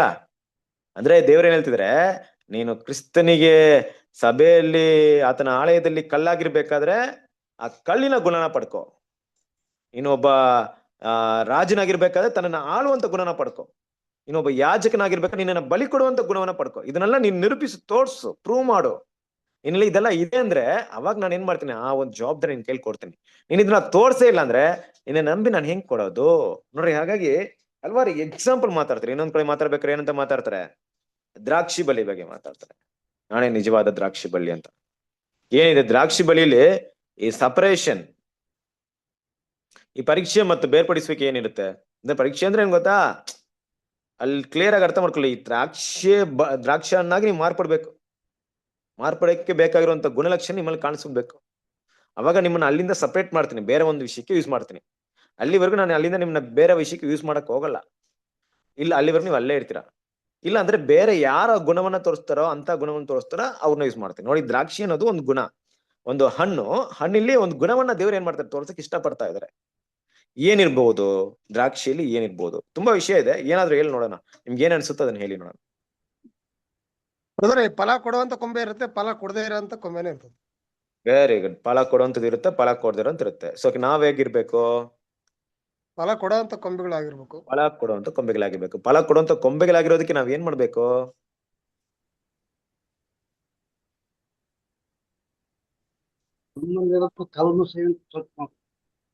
ನಮ್ಮಲ್ಲಿರುವಂತ, ಈಗ ನಾವು ದ್ರಾಕ್ಷಿ ಅಂತ ಇಟ್ಕೊಳ್ಳಿ, ದ್ರಾಕ್ಷಿ ಬರ್ತಾ ಇದೆ. ದ್ರಾಕ್ಷಿ ತನ್ನಲ್ಲಿರುವಂತ ಕಲ್ಮಶವನ್ನ ತಾನೇ ತೆಗೆದಾಕುತ್ತಾ? ಈಗ ದ್ರಾಕ್ಷಿ ವಿಷಯನ ತಗೊಳ್ಳೋಣ. ನೋಡಿ, ತೋಟಗಾರ ಇರ್ತಾರೆ, ಬೇಡದಿರೋ ವಿಷಯನ ಕಟ್ ಮಾಡ್ತಾರೆ. ಓಕೆ, ದ್ರಾಕ್ಷಿ ಒಂದ್ ಕೆಲಸ ಏನಿರುತ್ತೆ? ದ್ರಾಕ್ಷಿ ಹಣ್ಣು ಆಗೋದಿಕ್ಕೆ ಇದು ಏನ್ ಕೆಲಸ ಮಾಡಿರುತ್ತೆ? ದ್ರಾಕ್ಷಿ ಆಗೋದಿಕ್ಕೆ ಒಳ್ಳೆ ಸ್ವೀಟ್ ಆಗಿರುವಂತ, ಬಾಯಿಲಿಟ್ರು ತುಂಬಾ ಸಿಹಿಯಾಗಿ, ಏನಪ್ಪಾ ಇದು ದ್ರಾಕ್ಷಿ ಈ ತರ ಟೇಸ್ಟ್ ಇದೆ ಅನ್ನೋ ರೀತಿಯಲ್ಲಿ ಇರ್ಬೇಕಾದ್ರೆ ಆ ದ್ರಾಕ್ಷಿ ಏನ್ ಮಾಡಿರುತ್ತೆ? ಅದು ಸರಿಯಾಗಿ ಏನೋ ಫಸ್ಟ್ ತನ್ನಲ್ಲೆಲ್ಲ ಹುಳಿ ಎಲ್ಲ ತೆಗೆದಾಕಿದ್ಮೇಲೆ ಅದು ಸಿಹಿ ಆಗಕ್ ಬರೋದು. ಸಿಹಿ ಆಗ್ಬೇಕಾದ್ರೆ ಏನ್ ತೆಗೆದಿರುತ್ತೆ? ಎಲ್ಲಿಂದ ಸಿಹಿ ಎಲ್ಲಿಂದ ಬಂದಿರುತ್ತೆ? ಅದಕ್ಕೆ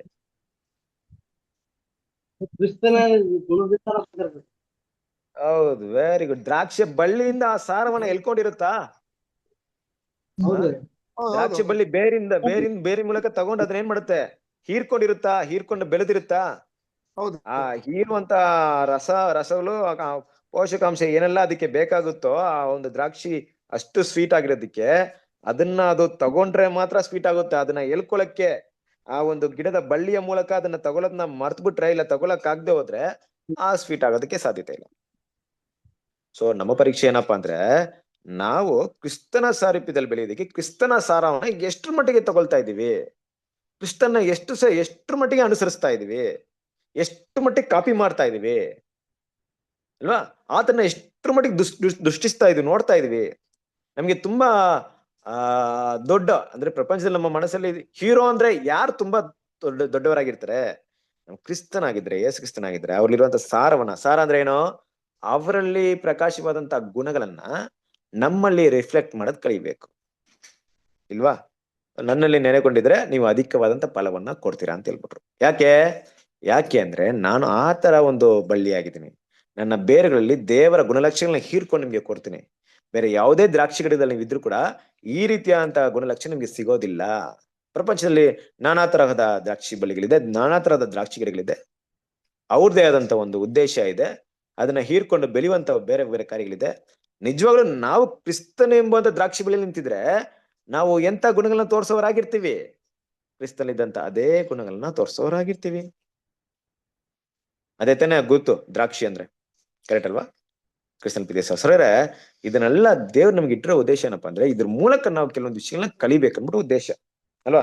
ಇನ್ನೊಂದ್ ಕಡೆ ಮಾದಲಿಂಗಿತಿ ಆಗಿರ್ಬೇಕು ನೋಡ್ರಿ, ಇದು ತುಂಬಾ ಈ ತನ ನೋಡಿದ್ವಿ. ಬುದ್ಧಿವಂತ ಸ್ತ್ರೀ, ಬುದ್ಧಿ ಇಲ್ಲದ ಸ್ತ್ರೀ ಬಗ್ಗೆ ನೋಡಿದ್ವಿ. ಮೊದಲಿಗಿತಿ ಆಗಿರ್ಬೇಕು ಅಂತ ಹೇಳಿದಾಗ ಆ ಒಂದು ಮೊದಲಿಗಿತಿಯ ಗುಣಲಕ್ಷಣಗಳು ನಾವು ಅರ್ಥ ಮಾಡ್ಕೊಬೇಕು. ನಮ್ಮ ಒಂದು ಒಂದು ಹೆಣ್ಣಿನ ಮುಖ್ಯವಾದ ವಿಷಯ ಏನಪ್ಪಾ ಅಂದ್ರೆ ಗಂಡನಿಗೆ ನಂಬಿಕಸ್ಥನಾಗಿರೋದು, ಗಂಡನ ಬಿಟ್ಟು ಬೇರೆ ಯಾವುದೇ ವಿಷಯಕ್ಕೆ ತನ್ನ ಒಪ್ಪಿಸ್ಕೊಡದೇ ಇರುವಂತ ಒಂದು ವಿಷಯ ತುಂಬಾ ಮುಖ್ಯವಾದ ವಿಷಯ ಅಲ್ವಾ. ಅದನ್ನ 2 ಕೊರಿಂಥದವರಿಗೆ 11ನೇ ಅಧ್ಯಾಯ 2ನೇ ವಾಕ್ಯದಲ್ಲಿ ನಾವು ಓದ್ತೀವಲ್ವಾ. ಓದ್ರಿ ಅದನ್ನ 2 ಕೊರಿಂಥ 11ನೇ ಅಧ್ಯಾಯ 2ನೇ ವಾಕ್ಯ.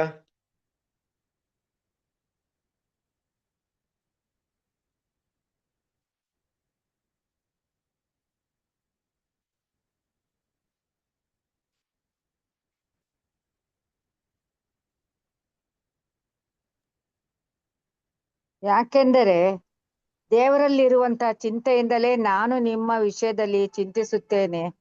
ನಿಮ್ಮನ್ನು ಕ್ರಿಸ್ತನೆಂಬ ಒಬ್ಬನೇ ಪುರುಷನಿಗೆ ಶುದ್ಧ ಕನ್ಯೆಯಂತೆ ಒಪ್ಪಿಸಬೇಕೆಂದು ನಿಮ್ಮನ್ನು ಆತನಿಗೆ ನಿಶ್ಚಯ ಮಾಡಿದನಲ್ಲ.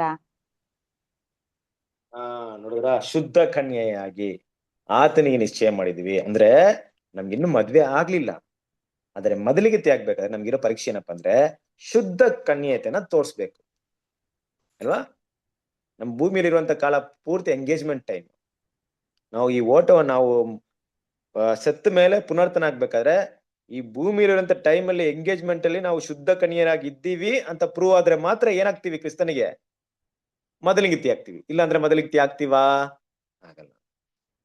ಆಗಿರ್ಬೇಕಾದ್ರೆ ನಮ್ಗೆ ಕೊಡಲ್ಪಟ್ಟಂತ ಸಮಯದಲ್ಲಿ ಎಷ್ಟರ ಮಟ್ಟಿಗೆ ನಾವು ಕ್ರಿಸ್ತನಿಗೆ ಮೊದಲಿಗಿತ್ತಿ ಆಗುವಂತಹ ಶುದ್ಧತೆ ಪರಿಶುದ್ಧತೆಯನ್ನ ಕಾಪಾಡ್ಕೊಂಡ್ವಿ, ಕ್ರಿಸ್ತನ ಮೇಲೆ ಸಂಪೂರ್ಣ ನಂಬಿಕೆ ಇಟ್ಕೊಂಡ್ವಿ, ತನ್ನ ಮೊದಲಿಗನಿಗೋಸ್ಕರ ನಮ್ಮನ್ನ ಎಷ್ಟರ ಮಟ್ಟಿಗೆ ಸಿದ್ಧ ಮಾಡ್ಕೊಂಡ್ವಿ, ಅದರ ಮೇರೆಗೆ ನಾವು ಮೊದಲಿಗಿತ್ತಿ ಆಗ್ತೀವಾ ಇಲ್ಲ ಮೊದಲಿಗಿತ್ತಿಗೆ ಏನಾಗ್ತಿವಿ ಪಕ್ಕದಲ್ಲಿ ನಿಂತ್ಕೊಳ್ಳುವಂತ ಅವ್ರಿಗೆ ಜೊತೆಗಾರರಾಗ್ತೀವಾ ಅನ್ನೋದು ನಿರ್ಧಾರವಾಗುತ್ತೆ. ಸ್ವಲ್ಪ ಸರಿ ಇದೆಲ್ಲ ಈ ರೀತಿ ಮಾತಾಡ್ತಾ ಬರ್ತಾ ಇದ್ರೆ ಇನ್ನೊಂದ್ ಕಡೆ ಯೇಸು ಕ್ರಿಸ್ತನು ಕುರುಬನು, ನಾವು ಕುರಿಗಳು, ಕರೆಕ್ಟಾ? ಆತನು ಗುರು, ನಾವು ಶಿಷ್ಯರು. ನೋಡಿ ಎಷ್ಟೆಲ್ಲ ಎಕ್ಸಾಂಪಲ್ಸ್. ಏನಕ್ಕೆ ಎಕ್ಸಾಂಪಲ್ಸ್ ಎಲ್ಲ ಮಾತಾಡ್ತಿರೋದು ಬೈಬಲ್ ಅಲ್ಲಿ? ಏನಕ್ಕಪ್ಪ ಅಂದ್ರೆ ಅದ್ರಲ್ಲಿ ಒಂದು ಪಾಠ ಇದೆ. ಗುರು ಶಿಷ್ಯರು ಅಂದ್ರೆ ಅದ್ರಲ್ಲೇ ಆದಂತ ವಿಶಿಷ್ಟತೆ ಇದೆ. ಗುರು ಶಿಷ್ಯರಂದ್ರೆ ಗುರುಗೆ ಎಲ್ಲ ಗೊತ್ತಿರುತ್ತೆ, ಶಿಷ್ಯರಿಗೆ ಏನು ಗೊತ್ತಿರಲ್ಲ. ಗುರು ತರ ಶಿಷ್ಯರಾಗ್ಬೇಕಾದ್ರೆ ಸಂಪೂರ್ಣವಾಗಿ ವಿಧೇಯರಾಗ್ಬೇಕು, ಆಳಿಸ್ಬೇಕು, ಕೇಳಿಸ್ಕೊಬೇಕು, ಆಸಕ್ತಿಯಿಂದ ಅದನ್ನ ಗಮನಿಸುವರಾಗಿರ್ಬೇಕು ಅನ್ನೋಂತ ಗುಣಗಳನ್ನ ಅಲ್ಲಿ ತೋರಿಸ್ಕೊಡ್ತಾ ಇದೆ. ನಾವು ಅಂತ ಗುಣ ಕ್ರಿಸ್ತನಿಂದ ಕಲಿತಾ ಇದೀವಿ ಅನ್ನೋದು ಒಂದು ವಿಷಯ ಆಗ್ಬಿಡುತ್ತೆ. ಈಗ ಕುರುಬನು ಕುರಿ ಅಂದಾಗ ಕುರುಬನ ವಾಯ್ಸ್ ನ ಕರೆಕ್ಟ್ ಆಗಿ ಗಮನಿಸುತ್ತೆ. ಬೇರೆ ಯಾರಾದ್ರೂ ಸೌಂಡ್ ಮಾಡಿದ್ರೆ ಅದಕ್ಕೆ ಗೊತ್ತಾಗ್ಬಿಡುತ್ತೆ ಇದು ಸುಳ್ಳು ಅನ್ಬಿಟ್ಟು. ದೇವ್ರ ಮಕ್ಳು ನಾವು ಕೂಡ ಕ್ರಿಸ್ತನ ಒಂದು ಸ್ವರವನ್ನ, ನಿಜವಾದ ಸತ್ಯವನ್ನ ಪರೀಕ್ಷೆ ಮಾಡಿ ಇದು ದೇವರಿಂದ ಬಂದಂತ ಮಾತು, ಇದು ಕ್ರಿಸ್ತನಿಂದ ಬರುವಂತ ಶಬ್ದ ಅನ್ನುವ ಮಟ್ಟಿಗೆ ಅದನ್ನ ಗ್ರಹಿಸ್ಕೊಳ್ಳೋರಾಗಿದ್ದೀವಾ? ಅದು ಕೂಡ ನಮ್ಮ ಪರೀಕ್ಷೆನೆ. ಆ ರೀತಿ ಕುರುಬನ ಮಾತನ್ನ ಯಾರು ಕೇಳ್ತಾರೋ ಅವರೇ ನಿಜವಾಗ್ಲೂ ಏನ್ ಮಾಡ್ತಾರೆ, ಕುರಿಯಾಗಿರ್ತಾರೆ. ಪ್ರಧಾನ ಕುರುಬನಿಗೋಸ್ಕರ ಏನ್ ಮಾಡ್ತಾರೆ ಅವ್ರು ಮುಂದಿನ ಒಂದು ಇಡೀ ಲೋಕ ನಡೆಸುವಂತ ಕುರುಬರಾಗಿರ್ತಾರೆ. ನೋಡಿ ಇದೆಲ್ಲ ಪರೀಕ್ಷೆ. ಈ ಪರೀಕ್ಷೆ ಮುಗಿದ್ಮೇಲೆ ಇದ್ರಲ್ಲಿ ಪಾಸ್ ಆದ್ರೆ ನಮ್ಮನ್ನ ಸಪರೇಷನ್ ಮಾಡ್ತಾರೆ. ಪಾಸ್ ಆದ್ರೂ ಸಪರೇಷನ್ ಮಾಡ್ತಾರೆ, ಫೇಲ್ ಆದ್ರೂ ಸಪರೇಷನ್ ಮಾಡ್ತಾರೆ. ಕರೆಕ್ಟಾ? 10ನೇ ಕ್ಲಾಸ್ ಹೋದ್ಮೇಲೆ ಎಕ್ಸಾಮ್ ಅಲ್ಲಿ ಪಾಸ್ ಆದ್ರು ಮೇಲಿನ ಹಂತಕ್ಕೆ ಹೋಗ್ತಾರೆ. ಫೇಲ್ ಆದ್ರೂ ಮತ್ತೆ 10ನೇ ಕ್ಲಾಸ್ ಕೂತ್ಕೊಂತಾರ? ಇಲ್ಲ, ಮನೆ ಕಲಿಸ್ತಾರೆ, ಬೇರೆನೆ ಕೆಲ್ಸಕ್ಕೆ ಹೋಗ್ಬೇಕಷ್ಟೇ. ಅಲ್ಲೂ ಸಪರೇಷನ್ ಆಗ್ಬಿಡುತ್ತೆ, ಇಲ್ಲೂ ಸಪರೇಷನ್ ಆಗುತ್ತೆ. ಬಟ್ ದೇವರ ವಿಷಯದಲ್ಲಿ ಸಪರೇಷನ್ ಆಗ್ಬೇಕಾದ್ರೆ ಆ ವಿಷಯದಲ್ಲಿ ಆ ಗುಣಗಳನ್ನ ತೋರಿಸ್ಬೇಕಂದ್ರೆ ಇದೆಲ್ಲ ಎಕ್ಸಾಂಪಲ್. ಹೀಗಿರ್ಬೇಕಾದ್ರೆ ನಾವು ಏನಕ್ಕೆ ಇದನ್ನ ಓದ್ತಾ ಇದೀವಿ, ಏನಕ್ಕೋಸ್ಕರ ಈ ಪಾಯಿಂಟ್ ನಾವು ಓದ್ತಾ ಇದೀವಿ ಅಂತ ನೋಡ್ಬೇಕಾದ್ರೆ ಕ್ರಿಸ್ತನ ಪ್ರಿಯ ಸಹೋದರರೇ, ಇಲ್ಲಿ ಮುಖ್ಯವಾದಂತ ಒಂದು ವಿಷಯ ಇದೆ. ಇಲ್ಲಿ ನೋಡ್ಬೇಕಾದ್ರೆ ವಿವಾಹ ಉಡುಪಿನ ಪರೀಕ್ಷೆ ಅಂತ ಮಾತಾಡ್ಬೇಕಾದ್ರೆ ಇಲ್ಲಿವರೆಗೂ ವಿವಾಹ ಅಂದಾಗ ಏನೆಲ್ಲ ಒಂದು ಟಾಪಿಕ್ ಬಂತು ನಮಗೆ. ಮೊದಲಿಂಗಿತಿ ಬಂತು ಅಲ್ವಾ, ಬುದ್ಧಿ ಇಲ್ಲ ಕನ್ಯೆಯರು ಬಂತು, ಇದೆಲ್ಲ ಬರ್ತಾ ಇದೆ. ಇದ್ರ ಜೊತೆಗೆ ಇನ್ನೊಂದು ವಿಷಯ ಕೂಡ ಬರ್ತಾ ಇದೆ. ಆ ವಿವಾಹಕ್ಕೆ ಆಹ್ವಾನವನ್ನ ಪಡ್ಕೊಂಡಿದ್ದವರು ಆ ಸ್ಥಾನ ಕೂಡ ಬರ್ತಾ ಇದೆ.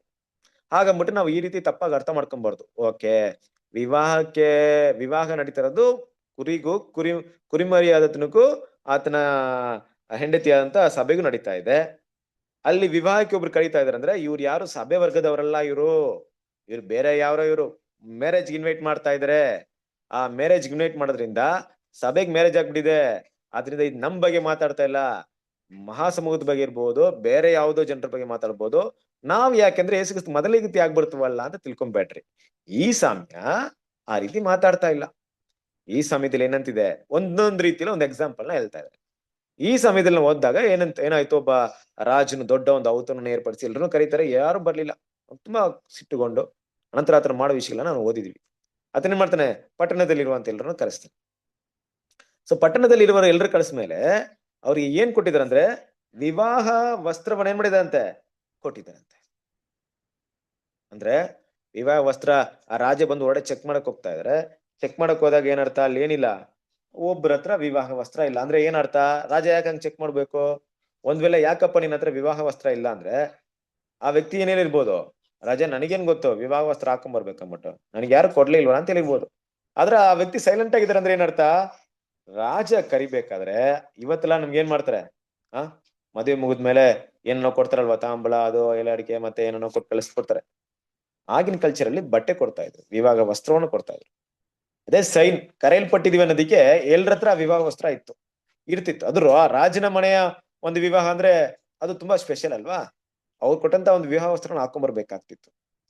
ಆ ಒಂದು ವಿವಾಹ ವಸ್ತ್ರನ ಎಲ್ರು ಹಾಕೊಂಡ್ ಬಂದಿದಾರೆ ಅಂದ್ರೆ ಕೊಟ್ಟಿರೋರಲ್ಲಿ ಒಬ್ರು ಏನ್ ಮಾಡಿಲ್ಲ, ಹಾಕೊಂಡ್ ಬರ್ಲಿಲ್ಲ. ಅದ್ರಿಂದ ಈ ಭಾಗ ಕೂಡ ಯಾರ ಬಗ್ಗೆ ಮಾತಾಡ್ತಿದೆ ಅಂದ್ರೆ ಸಭೆ ಬಗ್ಗೆನೆ ಮಾತಾಡ್ತಾ ಇದೆ. ಹೇಗೆ, ಯಾವ ಅರ್ಥದಲ್ಲಿ ಹೇಳ್ತಿದೆ ಅನ್ನೋದನ್ನ ಈ ಒಂದು ಪಾಯಿಂಟ್ ನ ಓದ್ರಿ, ನಿಮ್ಮ ಇದರಲ್ಲಿ ಸ್ಕ್ರೀನ್ ಅಲ್ಲಿ ಇರೋದನ್ನ ಓದ್ರಿ.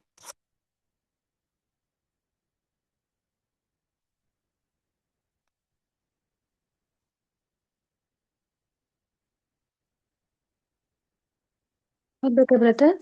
ಓದಿ ಸಿಸ್ಟರ್. ಕುರಿಮರಿಯ ಮದುವೆಯ ರಾತ್ರಿ ಭೋಜನದಲ್ಲಿ ಅತಿಥಿಗಳಾಗಿ ಕರೆಯಲ್ಪಟ್ಟವರು ಅಲ್ಲ, ಅಥವಾ ಮದುವೆಯಿಂದ ಹಿಂತಿರುಗುವ ಆತನ ಸೇವಕರಾಗುವಂತೆ ಕರೆಯಲ್ಪಟ್ಟವರು ಅಲ್ಲ. ಆದರೆ ನಾವು ಮೊದಲಗಿತ್ತಿಯಾಗುವಂತೆ ಕರೆಯಲ್ಪಟ್ಟವರು. ಸ್ವಲ್ಪ ಅಂಶಗಳಲ್ಲಿ ನಾವು ಸೇವಕರುಗಳಂತೆಯೂ ಮತ್ತು ಈ ಅತಿಥಿಗಳಂತೆಯೂ, ನಮ್ಮ ಎಚ್ಚರಿಕೆ ಮತ್ತು ಜಾಗರೂಕತೆಗಳಲ್ಲಿ ನಂಬಿಕಸ್ಥ ಸೇವಕರಂತೆಯೂ, ಬೇರೊಂದು ವಿಧದಲ್ಲಿ ಅತಿಥಿಗಳಂತೆಯೂ ಇರಬೇಕಾಗುತ್ತದೆ. ನೋಡಿದ್ರ ಸಣ್ಣ ಮೊದಲಿಗೆ ತಿನ್ನೋದು ಕನ್ಫರ್ಮ್ ಆಯ್ತು ಒಂದ್ ರೀತಿಯಲ್ಲಿ. ಬಟ್ ಇಲ್ಲಿ ಕರೆದಿರುವಂತ ಈ ಮದುವೆ ವಸ್ತುದಲ್ಲಿ ಇಲ್ಲಿ ಕೂಡ ಈ ಅತಿಥಿಗಳು ಇಲ್ಲವೇ ಸೇವಕರು ಯಾರ ಎಕ್ಸಾಂಪಲ್ ಐತೆ ಅಂದ್ರೆ ಸಭೆಗೆ ಎಕ್ಸಾಂಪಲ್ ಆಗಿದ್ದಾರೆ. ಸೊ ಈ ಒಂದು ವಿಷಯದಲ್ಲಿ ಏನಕ್ಕಪ್ಪ ಸಭೆನ ಒಬ್ಬ ಅತಿಥಿಯಾಗಿ ಮಾತಾಡ್ತಾ ಇದ್ರೆ, ಮಾತಾಡೋದಕ್ಕೆ ಕಾರಣವೇನು, ಏನು ವಿಷಯ ತಿಳಿಸೋದಕ್ಕೋಸ್ಕರ ದೇವರು ಈ ಎಕ್ಸಾಂಪಲ್ ನಮ್ಮಲ್ಲಿ ಮಾತಾಡ್ತಾ ಇದ್ದಾರೆ ಅಂತ ಹೇಳ್ಬೇಕಾದ್ರೆ ಕ್ರಿಸ್ತನ ಪ್ರೀತಿಸರೇ ಅಲ್ಲಿ ಹೇಳುವಂತ ವಿಷಯ ಏನಪ್ಪಾ ಅಂದ್ರೆ ಎಚ್ಚರಿಕೆ ಮತ್ತು ಜಾಗರೂಕತೆ. ಎಚ್ಚರಿಕೆ ಮತ್ತು ಜಾಗರೂಕತೆ ಅಲ್ವಾ, ತುಂಬಾ ಇಂಪಾರ್ಟೆಂಟ್. ಈ ಒಂದು ಕ್ಯಾರೆಕ್ಟರ್ ನಮ್ಮಲ್ಲಿ ಇರ್ಬೇಕು ಅನ್ನೋದನ್ನ ನಮ್ಗೆ ತೋರ್ಸ್ಕೊಡಕ್ಕೆ ದೇವ್ರ ಏನ್ ಮಾಡ್ತಿದ್ರೆ, ಈ ಒಂದು ವಿಷಯವನ್ನ ಇಲ್ಲಿ ಯೂಸ್ ಮಾಡ್ಕೊಳ್ತಾ ಇದ್ರೆ ಅಲ್ವಾ. ಎಚ್ಚರಿಕೆ ಮತ್ತೆ ಜಾಗರೂಕತೆ ಅಂದ್ರೆ ಏನು? ಎಚ್ಚರಿಕೆ ಜಾಗರೂಕತೆ ಎಲ್ಲ ನಮ್ಗೆ ಗೊತ್ತಿರೋಂಥ ವಿಷಯನೇ, ಅದೇನು ಹೊಸ ವಿಷಯ ಅಲ್ಲ. ಬಟ್ ದೇವರ ವಿಷಯದಲ್ಲಿ ಎಚ್ಚರಿಕೆ ಆಗಿರೋದು, ಎಚ್ಚರಿಕೆ ಇಲ್ದೇ ಇರೋದು ಅಂದ್ರೆ ಏನ್ ಅರ್ಥ, ಏನ್ ಬರುತ್ತೆ? ಅಂದ್ರೆ ಅಲರ್ಟ್ ಆಗಿರ್ಬೋದು, ಯಾವಾಗಲೂ ಇದು ಕ್ವಿಕ್ ಆಗಿರ್ಬೇಕು ದೇವ್ರ ವಿಷಯದಲ್ಲಿ. ಹೆಂಗಿರ್ಬೇಕು? ಅದು ಆಲಸ್ಯ ಮಾಡ್ದಂಗೆ ಯಾವಾಗಲೂ ಅಲರ್ಟ್ ಮಾಡ್ದಂಗೆ ಇರ್ಬೇಕು. ಓಕೆ ಯಾವ ವಿಷಯದಲ್ಲಿ, ಪರ್ಟಿಕ್ಯುಲರ್ ಆಗಿ ಯಾವ ವಿಷಯದಲ್ಲಿ ಇರ್ಬೇಕು? ಆ ರೀತಿ ನಾವು ಅಲಕ್ಷ್ಯ ಮಾಡಿದವರಾಗಿ ಇರ್ಬೇಕಂದ್ರೆ ಯಾವ ವಿಷಯದಲ್ಲಿ ಆ ರೀತಿ ಇರ್ಬೇಕು? ಸತ್ಯದ ಹೇಳಿ ಬ್ರದರ್. ಸತ್ಯದ ವಿಷಯದಲ್ಲಿ ಸತ್ಯದ ವಿಷಯದಲ್ಲಿ, ವೆರಿ ಗುಡ್. ಒಂದು ವಿಷಯದಲ್ಲಿ ಸತ್ಯದ ವಿಷಯದಲ್ಲಿ ನಾವು ಅಲರ್ಟ್ ಆಗಿರ್ಬೇಕು, ಕರೆಕ್ಟಾ? ಇನ್ನೊಂದು ಬೇರೆ ಯಾವ ವಿಷಯದಲ್ಲಿ ಅಲರ್ಟ್ ಆಗಿರ್ಬೇಕು?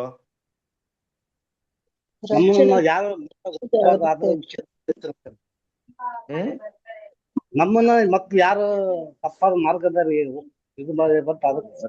Very good. ಹೌದು. ಮುಖ್ಯವಾಗಿ ನಮ್ಮ ವಿಷಯದಲ್ಲಿ ಮತ್ತು ಸತ್ಯದ ವಿಷಯದಲ್ಲಿ ಇದೆರಡು ಮುಖ್ಯವಾದಂತ ಭಾಗ. ನಮ್ಮ ವಿಷಯದಲ್ಲಿ ಏನಪ್ಪಾ ಅಂದ್ರೆ ನಮ್ಮ ಗುಣದಲ್ಲಿ ಬದಲಾವಣೆಗಳಾಗ್ತಾ ಇರ್ಬೇಕಾದ್ರೆ, ಇಲ್ಲ ದೇವರಿಂದ ದೂರ ಆಗುವಂತ ವಿಷಯಗಳು ಇರ್ಬೇಕಾದ್ರೆ, ಇಲ್ಲ ದೇವರಿಗೆ ಹಿಡಿಸದಿರದಂತ ಕೆಲಸ ಮಾಡ್ಬೇಕಾದ್ರೆ, ಅಂತಹ ಒಂದು ಸನ್ನಿವೇಶ ಕಾಣಿಸಲ್ಪಡ್ಬೇಕಾದ್ರೆ, ಇಲ್ಲ ಶೋಧಿಸಲ್ಪಡ್ಬೇಕಾದ್ರೆ ತುಂಬಾ ಕೇರ್ಫುಲ್ ಆಗಿರ್ಬೇಕು, ತುಂಬಾ ಅಲರ್ಟ್ ಆಗಿರ್ಬೇಕು. ಅದಕ್ಕೆ ಯೇಸು ಕ್ರಿಸ್ತನು ಹೇಳ್ತಾರೆ, ಎಚ್ಚರಿಕೆಯಿಂದ ಪ್ರಾರ್ಥನೆ ಮಾಡ್ರಿ, ಮುಂದೆ ಬರುವಂತ ಶೋಧನೆ ಎಷ್ಟು ದೊಡ್ಡದಂತ ಗೊತ್ತಿರಲ್ಲ. ಎಚ್ಚರಿಕೆ ತುಂಬಾ ಮುಖ್ಯ. ಆಲಸ್ಯ ಬೇಡ. ಈ ಎಚ್ಚರಿಕೆ ಆಗಿರೋದಕ್ಕೆ ದೇವ್ರ ಏನ್ ಮಾಡ್ತಿದ್ರು, ಬೈಬಲ್ ಅಲ್ಲಿ ಒಂದು ಜೀವಿ ಬಗ್ಗೆ ಎಕ್ಸಾಂಪಲ್ ಕೊಡ್ತಾ ಇದ್ರು ನಮ್ಗೆ. ಆ ಪ್ರಾಣಿನ ನೋಡ್ರಿ, ಆ ಪ್ರಾಣಿ ತುಂಬಾ ಎಚ್ಚರಿಕೆ ಆಗಿರುತ್ತೆ ಅಂದ್ಬಿಟ್ಟು ಅಲ್ಲ, ಆ ತರ ನೀವ್ ಇರ್ಬೇಕಂದ್ಬಿಟ್ಟು. ಏನಿರ್ಬೋದು? ಇರುವೆ ಬ್ರದರ್, ಇರುವೆ. ಇರುವೆ ಬಗ್ಗೆ ಇರುವೆ ತುಂಬಾ ಜಾಣತೆಯಿಂದ ತುಂಬಾ ಆಕ್ಟಿವ್ ಆಗಿ ಕೆಲಸ ಮಾಡ್ತಾ ಇದೆ. ತುಂಬಾ ಶಾರ್ಪ್ ಆಗಿರೋದಕ್ಕೆ, ತುಂಬಾ ಅಲರ್ಟ್ ಆಗಿರೋದಕ್ಕೆ. ಅಲರ್ಟ್ ಅಂದ್ರೆ ಏನರ್ಥ? ಎಲ್ಲ ಕಡೆ ಶತ್ರುಗಳಿದಾರೆ ಈಗ ನಿಮ್ಗೆ, ತುಂಬಾ ಕೇರ್ಫುಲ್ ಆಗಿ ಹೋಗು ಅಂತಿದ್ರೆ ಹೆಂಗ್ ಹೋಗೋದು? ಅದಕ್ಕೆ ಒಂದು ಎಕ್ಸಾಂಪಲ್ಗೆ ಒಂದು ಪ್ರಾಣಿಗೆ ಎಕ್ಸಾಂಪಲ್ ಕೊಡ್ತಿದ್ರು. ಯಾರು?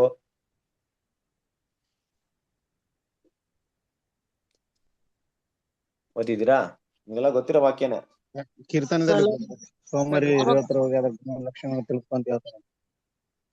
ಓಕೆ, ಸಹೋದರಿ ಮತ್ತೇನ ಸುವಾರ್ತೆ 10ನೇ ಅಧ್ಯಾಯ 16ನೇ ವಾಕ್ಯ.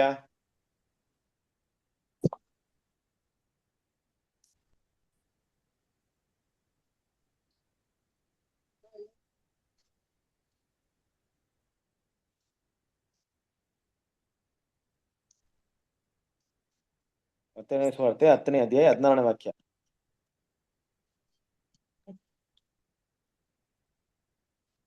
ನೋಡಿರಿ, ತೋಳಗಳ ನಡುವೆ ಕುರಿಗಳನ್ನು ಹೋಗಿಸಿದಂತೆ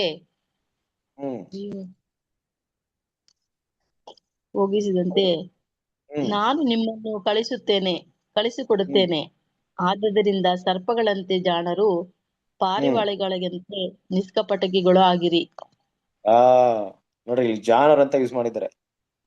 ಸರ್ಪಗಳಂತೆ ಜಾಣರು. ಸರ್ಪ ಜಾಣನಾ? ಜಾಣ ಅಂದ್ರೆ ಏನು?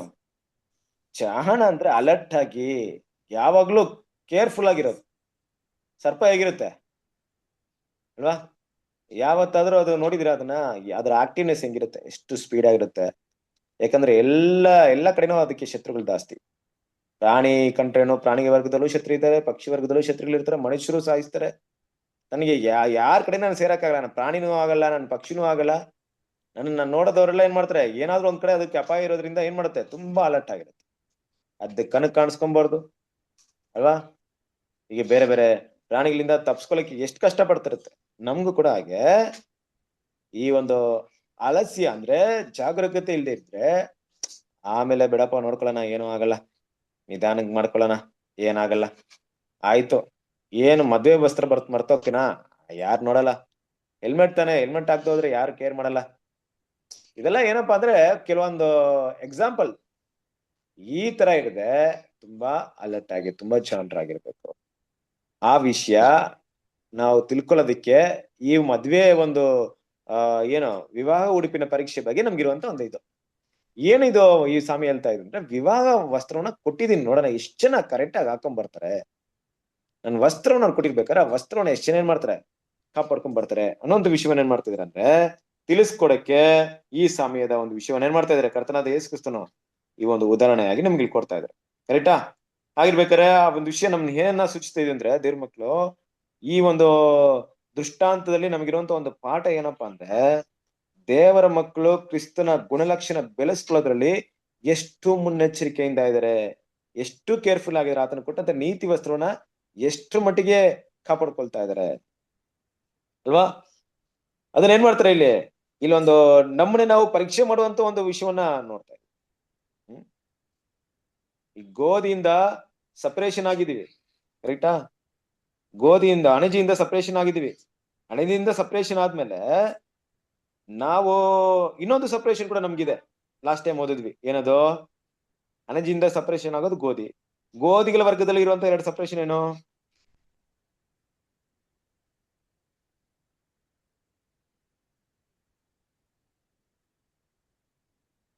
ಏನಪ್ಪಾ ಅಂದ್ರೆ ಬುದ್ಧಿ ಇಲ್ಲ ಸ್ತ್ರೀ, ಬುದ್ಧಿ ಇಲ್ಲದ ಕನ್ನಿಕೆ ಸಪರೇಷನ್ ಓದಿದ್ವಿ ತಾನೆ?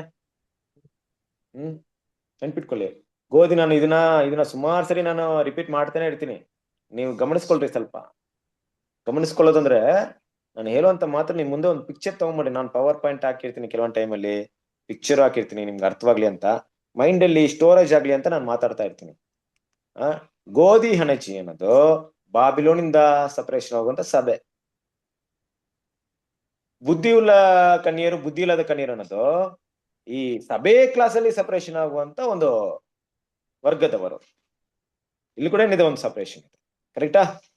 ದೇವ್ರ ಮಕ್ಕಳು ಎಷ್ಟು ಜಾಣತನದಿಂದ ಡಾಕ್ಟ್ರಿನ್ ಬಗ್ಗೆ ಕೇರ್ಫುಲ್ ಆಗಿದ್ದು ಆ ಹಣಜಿಯಿಂದ ನಾವು ಬಿಟ್ಟು ಬಂದಿವೋ, ಅದೇ ರೀತಿಯಾಗಿ ಕ್ಯಾರೆಕ್ಟರ್ ಅಲ್ಲಿ ಕೇರ್ಫುಲ್ ಆಗಿದ್ದು ಈ ಬುದ್ಧಿವಂತರ ಕನ್ಯೆಯರಾಗಿ ನಾವು ಮಾರ್ಪಡ್ಬೇಕು. ಆ ಅಲರ್ಟ್ನೆಸ್, ಆ ಮುಂಜಾಗ್ರತೆ ತುಂಬಾನೇ ಮುಖ್ಯ. ಅದಕ್ಕೆ ಒಂದು ವಾಕ್ಯ ಇದೆ ಬೈಬಲ್ ಅಲ್ಲಿ, ಬ್ಯೂಟಿಫುಲ್ ಆದಂತ ವಾಕ್ಯ. 1 ಕೊರಿಂಥದವರಿಗೆ 10ನೇ ಅಧ್ಯಾಯ 12ನೇ ವಾಕ್ಯ ಓದಿ.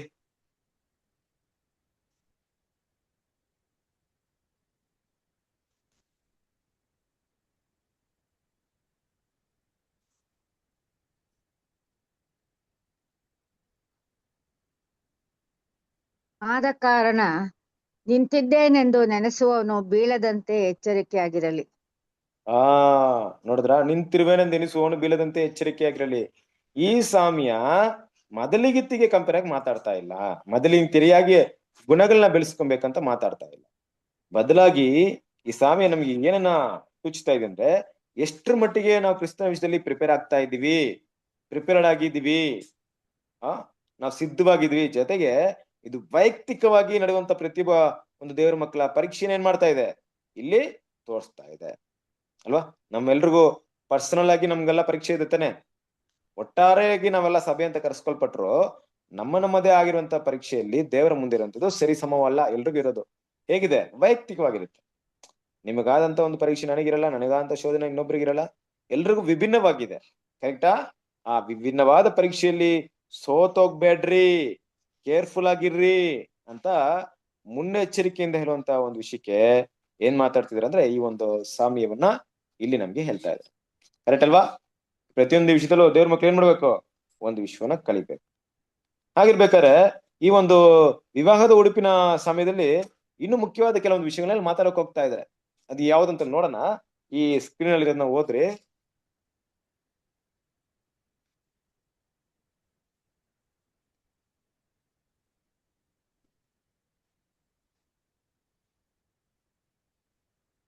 ಗೊತ್ತಿರೋ ಸ್ಕ್ರೀನ್ ಅಲ್ಲಿ ಕಾಣಿಸ್ತಾ ಇದೆಯಾ?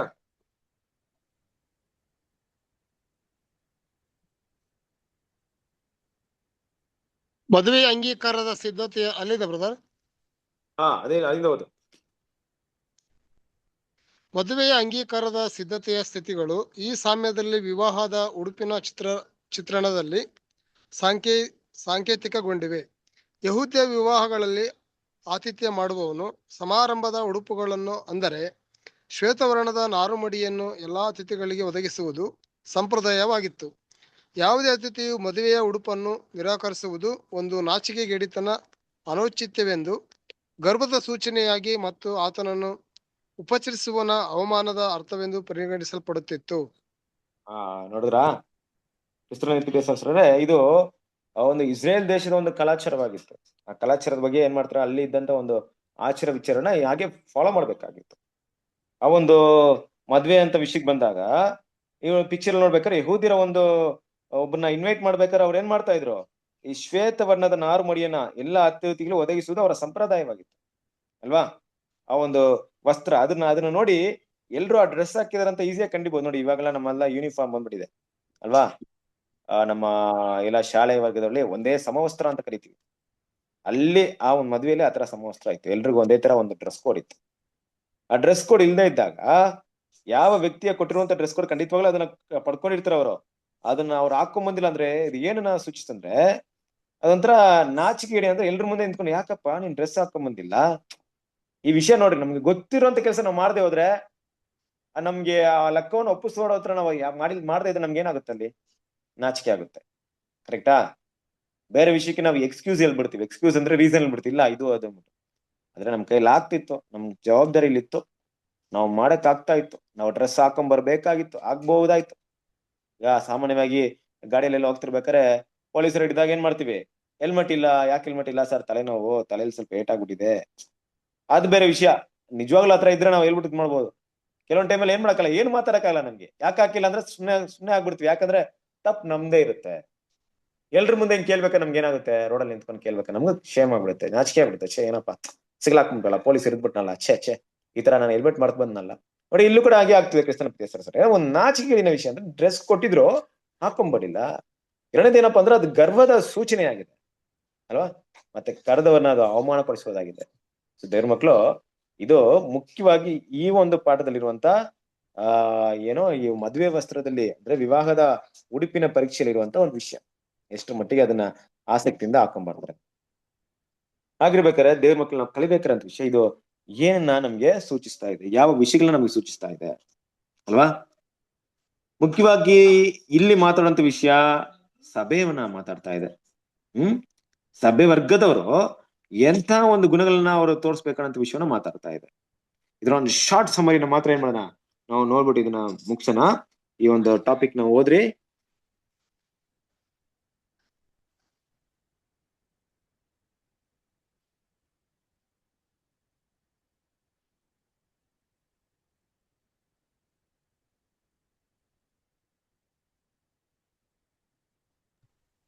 ರಿಷಬ್ ಬ್ರದರ್ ಕಾಣಿಸ್ತಾ ಇದೆಯಾ? ಕಾಣಿಸ್ತಾ ಇದೆ. ಓದ್ಲಾ ಶಿಷ್ಯರು ಓದ್ತಾರ? ಓದಿ ನೀವೇ ಓದಿ. ನಿಲುವಂಗಿಯನ್ನು ಮದುವೆಯ ವಸ್ತ್ರವು ಕ್ರಿಸ್ತನ ನೀತಿಯನ್ನು ಸಂಕೇತಿಸುತ್ತದೆ. ಇದನ್ನು ಕುರಿಮರಿಯ ವಿವಾಹದಲ್ಲಿ ಸ್ವೀಕಾರಾರ್ಹವಾಗಿಸಲು ಯೆಹೋವನು ಒದಗಿಸಿದನು. ಇಲ್ಲಿ ವಿವರ ಹೀಗಿದೆ: ಆಮಂತ್ರಣ ಪತ್ರ ಮತ್ತು ಮದುವೆಯ ವಸ್ತ್ರ ಎರಡೂ ಅಗತ್ಯ. ಮೂರನೇದು, ನಿಲುವಂಗಿಯನ್ನು ಹೊಂದಿರುವವರು ಮಾತ್ರ ವಿಶೇಷ ಸಿದ್ಧತೆಗೆ ಪ್ರಸ್ತುತ ಸತ್ಯದ ಮುಂಭಾಗದ ಕೋಣೆ ಪ್ರವೇಶ ಪಡೆಯುತ್ತಾರೆ. ನಿಲುವಂಗಿ ಮತ್ತು ಆಹ್ವಾನದೊಂದಿಗೆ ಅತಿಥಿಗಳು ಮದುವೆಯ ಹಬ್ಬದ ನಿರೀಕ್ಷೆಯ ಮೇಲೆ ತಯಾರಿ ನಡೆಸುತ್ತಾರೆ ಮತ್ತು ಔತಣ ಮಾಡುತ್ತಾರೆ. ಅವರು ಮದುಮಗ, ಭವಿಷ್ಯದ ಕೆಲಸ, ಆನುವಂಶಿಕತೆ ಮತ್ತು ತಮ್ಮನ್ನು ತಾವು ಸಿದ್ಧಪಡಿಸಿಕೊಳ್ಳುವ ಮೇಲೆ ಕೇಂದ್ರೀಕರಿಸುತ್ತಾರೆ. ಓಕೆ, ನೋಡಿ ಇಲ್ಲಿರುವಂತ ವಿಷಯ ಏನಪ್ಪಾ ಅಂದ್ರೆ, ಸಭೆಗೆ ಇದೇ ಒಂದು ವಿಷಯವನ್ನ ಇಲ್ಲಿ ತಿಳಿಸಲ್ಪಟ್ಟಿದೆ. ಯಾವ ರೀತಿ ಅಂದ್ರೆ, ನಮಗೆ ಕೊಡಲ್ಪಡಂತ ಒಂದು ಮದುವೆ ವಸ್ತ್ರ ಅನ್ನೋದು ಕ್ರಿಸ್ತನಿಂದ ಸಿಕ್ಕಿದಂತ ನೀತಿಯ ವಸ್ತ್ರಕ್ಕೆ ಅದು ಸಂಕೇತವಾಗಿದೆ ಅಲ್ವಾ? ನಮ್ಮಲ್ಲಿ ನೀತಿ ಇತ್ತಾ? ನಮ್ಮ ಹತ್ರ ಮದುವೆ ವಸ್ತ್ರ ಇತ್ತಾ? ಇರ್ಲಿಲ್ಲ. ಅವ್ರು ಕೊಟ್ರೆ ಮಾತ್ರ ನಾವು ಹಾಕೊಂಡ್ಬರಕ್ಕಾಗುತ್ತೆ. ಅಂದ್ರೆ ಏನರ್ಥ? ನಮ್ಮಲ್ಲಿ ನೀತಿ ಇತ್ತಾ? ನೀತಿ ಇರ್ಲಿಲ್ಲ. ಸ್ವನೀತಿ ದೇವ್ರ ಮುಂದೆ ಅದು ನಮ್ಮನ್ನ ನೀತಿವಂತರ ಆಗ್ಸಲ್ಲ. ಯೇಸು ಕ್ರಿಸ್ತನಿಂದ ದೊರೆತಂತ ನೀತಿನ ದೇವ್ರ ಮಕ್ಳು ಇವತ್ತು ಹೇಗೆ ಕಾಪಾಡ್ಕೊಳ್ತಾ ಇದೀವಿ? ಆ ಒಂದು ನೀತಿನ ನಾವ್ ಎಷ್ಟು ಮಟ್ಟಿಗೆ ಆ ನಿಲುವಂಗಿನ ಕಾಪಾಡ್ಕೊಳ್ತಾ ಇದ್ವಿ ಅಲ್ವಾ? ಆ ರೀತಿ ನಾವು ಆ ನಿಲುವಂಗಿನ ಕಾಪಾಡ್ಕೊಂಡು ನಿಲುವಂಗಿನ ಹಾಕೊಂಡು ಏನ್ ಮಾಡ್ಬೇಕು? ಇದ್ರೆ ಮಾತ್ರ ನಾವೇನಾಗ್ತಿವಿ? ಆ ಮದ್ವೆಯೊಡೆ ನಾವು ಇರಕ್ಕಾಗುತ್ತೆ, ಇಲ್ಲಾಂದ್ರೆ ಮದ್ವೆಯಲ್ಲಿ ಇರಕ್ಕೆ ಆಗಲ್ಲ ಅಲ್ವಾ? ಇಲ್ಲಿ ಮಾತಾಡೋದ್ರ ವಿಷಯ ಮೊದಲಿಗಿತ್ತಿ ಆಗ್ತೀವಿ ಅಂತ ವಿಷಯ ಮಾತಾಡ್ತಾ ಇಲ್ಲ. ಬದಲಾಗಿ ಆ ಮದ್ವೆಗೆ ನಾವು ಆಹ್ವಾನ ಕೊಟ್ಟಿರ್ಬೇಕಾದ್ರೆ ನೀತಿಯ ವಸ್ತ್ರ ನಮ್ಮಲ್ಲಿ ಇರ್ಬೇಕು ಅಲ್ವಾ? ಈ ಮದ್ವೆನೆ ಈ ಇಲ್ಲಿರುವಂತ ಅತಿಥಿಗಳ ಬಗ್ಗೆ ಮಾತಾಡ್ಬೇಕಾದ್ರೆ ಸಭೆನೇ ಮಾತಾಡ್ತಾ ಇದೆ. ಸಭೆನ ಮಾತಾಡ್ಬೇಕಾದ್ರೆ ಅಲ್ಲಿ ನಿಲುವಂಗಿ ಅನ್ನುವಂತ ನೀತಿ ವಸ್ತ್ರ ಇಲ್ಲದೆ ಇದ್ರೆ ಖಂಡಿತವಾಗ್ಲು ದೇವ್ರ ಮಕ್ಳು ಏನ್ ಮಾಡಕ್ಕಾಗಲ್ಲ? ಆ ಒಂದು ಔತಣದಲ್ಲಿ ಇರಕ್ಕಾಗಲ್ಲ. ಅಲ್ಲಿಂದ ನಾವು ಹೊರಗೆ ತಳ್ಳಲ್ಪಡ್ತೇವೆ. ಸರಿ, ಈಗ ನೀತಿಯ ವಸ್ತ್ರ ಅಂತ ನಾವ್ ಹೇಳಿದ್ವಪ್ಪ. ಹೆಂಗೆ ಆ ನೀತಿ ವಸ್ತ್ರ ನಾವು ಹಾಕೊಳ್ಳೋದು?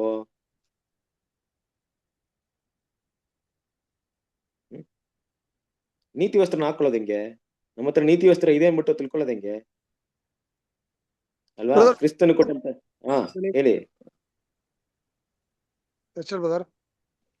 ರವಿ ಬ್ರದರ್. ಅದೇ ನಾವು ನೀತಿ ವಸ್ತ್ರ ಅಂತ ನಾವು ಹಾಕೊಂಡಿವಿ ಅಂತ ಹೆಂಗ್ ಗೊತ್ತಾಗಬೇಕು ಅಂದ್ರೆ, ನಾವು ಕ್ರಿಸ್ತನ ಗುಣಗಳಲ್ಲಿ ಸಹಿಸಿಕೊಳ್ಳಿ ವಿಷಯಗಳಲ್ಲಿ ಎಲ್ಲಾ ವಿಷಯಗಳಲ್ಲಿ ಕೂಡ ನಾವು ದೇವ್ರು ಇದ್ರ ಪ್ರಿಪರೇಷನ್ ಆದ್ರೆ ಮಾತ್ರ ನಾವು ನೀತಿ ವಸ್ತ್ರ ಹಾಕಿದ್ವಿ ಅಂತ ಗೊತ್ತಾಗತ್ತೆ. ಓಕೆ, ವೆರಿ ಗುಡ್ ಅಲ್ವಾ? ನೋಡಿ, ಈಗ ನೀತಿ ವಸ್ತ್ರ ಅಂತ ಹೇಳಿದಾಗ ನೀತಿ ಅಂತಾನೆ ಇಟ್ಕೊಳ್ಳಿ. ವಸ್ತ್ರ ಒಂದ್ ಕಡೆ, ಇಲ್ಲಿ ನೀತಿ, ಅಲ್ಲಿ ನೀತಿ ಇರ್ಬೇಕು, ನೀತಿ ಇರಬಾರ್ದು. ಇವತ್ತು ನಾನು ನೀತಿ ವಸ್ತ್ರನ ಹಾಕೊಂಡಿದ್ದೀನಿ, ಕ್ರಿಸ್ತನಲ್ಲೇ ದೊರೆತಂತ ನೀತಿನಲ್ಲೇ ಸಿಕ್ಕಿದ ದೇವ್ರು ಏನ್ ಮಾಡಿದಾರೆ ನನಗೆ ಕೊಟ್ಟಿದ್ದಾರೆ. ಬಟ್ ಇವತ್ತೇನೋ ಪಾಪ ಮಾಡಿದ್ಮೇಲೆ ನೀತಿ ವಸ್ತ್ರ ಏನಾಗಿತ್ತು? ಈಗ ಆ ನೀತಿ ವಸ್ತ್ರ ಬೆಳ್ಳಿಗಿದೆ ಅಂತ ಇಟ್ಕೊಳ್ಳಿ, ಬಿಳಿಯಾಗಿದೆ, ಬಿಳಿಯಾದ ನಿಲುವಂಗಿ ಅಂತ ಇಟ್ಕೊಳ್ಳಿ. ಆ ನಿಲುವಂಗಿ ಏನಾಯ್ತು? ಈಗ ಕೊಳೆ ಆಯ್ತು. ಕೊಳೆ ಆದ್ಮೇಲೆ ಏನ್ ಮಾಡೋದು ನಾವು? ಮತ್ತೆ ದೇವರ ಹತ್ರವಾಗಿ ನಾವು ತಪ್ಪುಗಳನ್ನ ಕರೆಕ್ಟ್ ಅಲ್ವಾ? ಆತನ ಕೃಪಾಸನದ ಮುಂದೆ ಹೋಗ್ಬೇಕು. ದೇವ್ರ ಕೃಪಾಸನದ ಮುಂದೆ ಹೋಗಿ ಆ ವಸ್ತ್ರವನ್ನ ಶುದ್ಧ ಮಾಡ್ಕೊಬೇಕು, ಕ್ಲೀನ್ ಮಾಡ್ಕೊಬೇಕು. ಆಗ ಮಾತ್ರ ಆ ನೀತಿ ವಸ್ತ್ರ ನಮ್ಮಲ್ಲಿ ಇದ್ದಂಗಿರುತ್ತೆ. ಇಲ್ಲಾಂದ್ರೆ ನಮ್ಮಲ್ಲಿ ಇಲ್ದೆ ಹೋಗ್ಬಿಡುತ್ತೆ ಅಲ್ವಾ? ನಾವು ಇದನ್ನ ಕ್ಲಿಯರ್ ಮಾಡ್ಕೊಳ್ದೆ ಹೋದ್ರೆ, ನಾವು ಇದನ್ನ ಪ್ರತಿದಿನ ಶುದ್ಧೀಕರಣ ಮಾಡ್ಕೊಂಡು ಆ ನಿಲುವಂಗಿನ ಕಾಪಾಡ್ಕೊಳ್ತಾ ಹೋದ್ರೆ, ಆ ಅಂತ್ಯದಲ್ಲಿ ಯಾರಿಗೆ ನಾಚಿಕೆ ಆಗುತ್ತೆ ಅಂದ್ರೆ ನಮಗೆ ನಾಚಿಕೆ ಆಗುತ್ತೆ ಅಲ್ವಾ? ಕ್ರಿಸ್ತನಿಗೋಸ್ಕರ ಕೊಟ್ಟಂತ ಇಷ್ಟೊಂದು ದೊಡ್ಡ ಒಂದು ರಕ್ಷಣೆ ನಿಮ್ಗೆ ಕೊಟ್ಟಿದ್ರು ಕೂಡ ನಿಮ್ಗೆ ಅರ್ಥವಾಗಿಲ್ವಲ್ಲ? ಬೇರೆಯವ್ರು ಯಾರಿಗಾದ್ರು ಕೊಟ್ಟಿದ್ರು ಅವ್ರು ಯೂಸ್ ಮಾಡ್ತಾ ಇದ್ರು. ನಿಮ್ ರಕ್ಷಣೆ ಬೆಲೆ ಕೊಟ್ಲಿಲ್ಲ.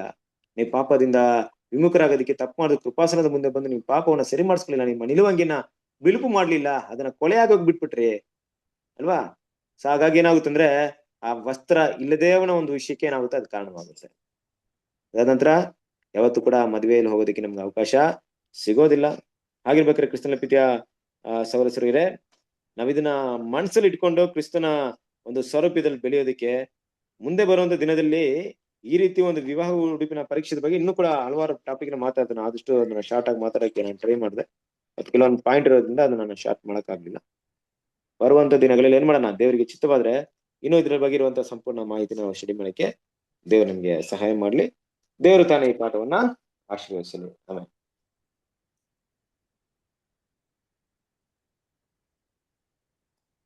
ಹಾಗಾಗಿ ರಾತ್ರಿ ಗೀತೆಗಳನ್ನ ಓದೋಣ.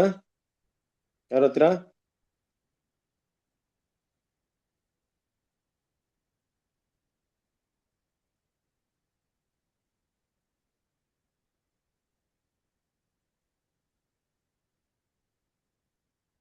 ಯಾರ ಹತ್ರ?